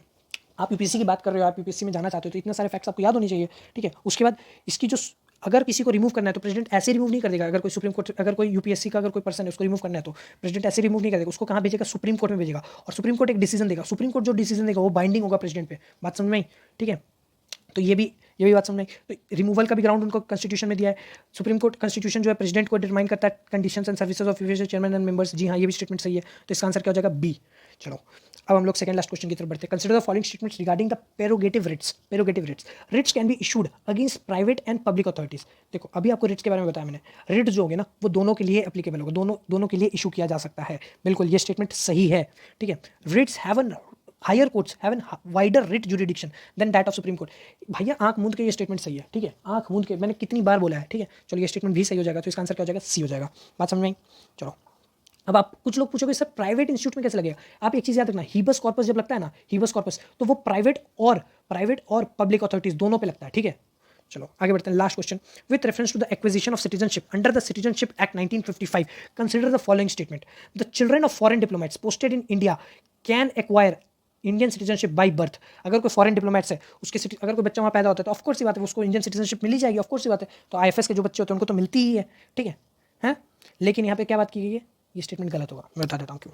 Children of foreign diplomats posted in India, देखो यही चीज़ होती है टेस्ट सीरीज में। देखो आपने 49 क्वेश्चन तक आप बहुत इजीली पढ़ रहे थे, लेकिन यहाँ पे मैंने गेम चेंज कर दिया, ठीक है। यही बात होती है कि आप मेरे को ध्यान से सुन रहे हैं कि नहीं सुन रहे। The children of foreign diplomats posted in India can acquire Indian citizenship by birth. नहीं, क्यों नहीं होगा? क्योंकि फॉरेन डिप्लोमेट्स हैं, फॉरेन डिप्लोमेट जो इंडिया में है, यूएसए का अगर कोई पर्सन है, यूएसए का कोई एम्बेसडर है, ठीक है, वो इंडिया में पोस्टेड है, तो क्या उसे इंडियन सिटीजनशिप मिल जाएगी बाय बर्थ? नहीं, नहीं मिलेगी, बिल्कुल। If any foreign territory becomes a part of India, all the residents of the territory automatically becomes the citizen of India. नहीं, इसके लिए एक लॉ लेके आना पड़ता है, इसके लिए एक बिल लेके आना पड़ता है, जो कॉन्स्टिट्यूशनल अमेंडमेंट बिल होगा, ठीक है, ताकि वो पहले तो टेरिटरी सीड करेगा, कॉन्स्टिट्यूशनल अमेंडमेंट बिल, उसके बाद एक लॉ लेके आएगा या एग्जीक्यूटिव ऑर्डर लेके आएगा, ठीक है, जिसके बाद वहाँ के जो रेसिडेंट है वो इंडियन सिटीजन बन पाएंगे, ठीक है। एग्जाम्पल सिक्किम का याद कर लेना, ठीक है, तो इसका आंसर क्या हो जाएगा? D, none of the above. चलो, यहाँ तक आप अगर बने हो तो इसके लिए बहुत बहुत शुक्रिया, ठीक है, आपको बहुत फ़ायदा हुआ होगा। अगर अभी तक आपने इस चैनल पे सब्सक्राइब नहीं बटन दबाया है तो प्लीज़, हम बस एक छोटा सा गुरु दक्षिणा मांग रहे हैं, आप हमें सब्सक्राइब कर दीजिए। उसके बाद ये वीडियो यहाँ तक देखें तो लाइक ज़रूर कर दीजिए, अगर ना पसंद आए तो डिसलाइक भी कर सकते हैं, और कमेंट सेक्शन में बता दीजिए कि हम डिसलाइक कर रहे हैं और ये कारण से डिसलाइक कर रहे हैं, ठीक है, ताकि हम अगली बार उसको इंप्रूव कर सकें। We are open to criticism, ठीक है, लेकिन कंस्ट्रक्टिव क्रिटिसिज्म होनी चाहिए, ठीक है। चलिए, इसी नोट पर मैं आपसे अलविदा लेता हूँ। कल फिर से मौजूद होऊंगा अगला 51 से लेकर 100 क्वेश्चन तक करने के लिए। आप जो क्वेश्चंस किए उसको घर जाके प्रैक्टिस कीजिएगा, और आपको अगर इसका पीडीएफ चाहिए होगा तो हमारे टेलीग्राम लिंक पे आप जा सकते हैं, वहाँ पे आपको चैनल पे टेलीग्राम लिंक भी मिल जाएगा, ठीक है, आप उसको भी ज्वाइन कर सकते हैं, ठीक है, वहाँ पे आपको इसका पीडीएफ मिल जाएगा। इसी नोट पर मैं आपसे अलविदा लेता हूँ। चलो बाय, पढ़ते रहो।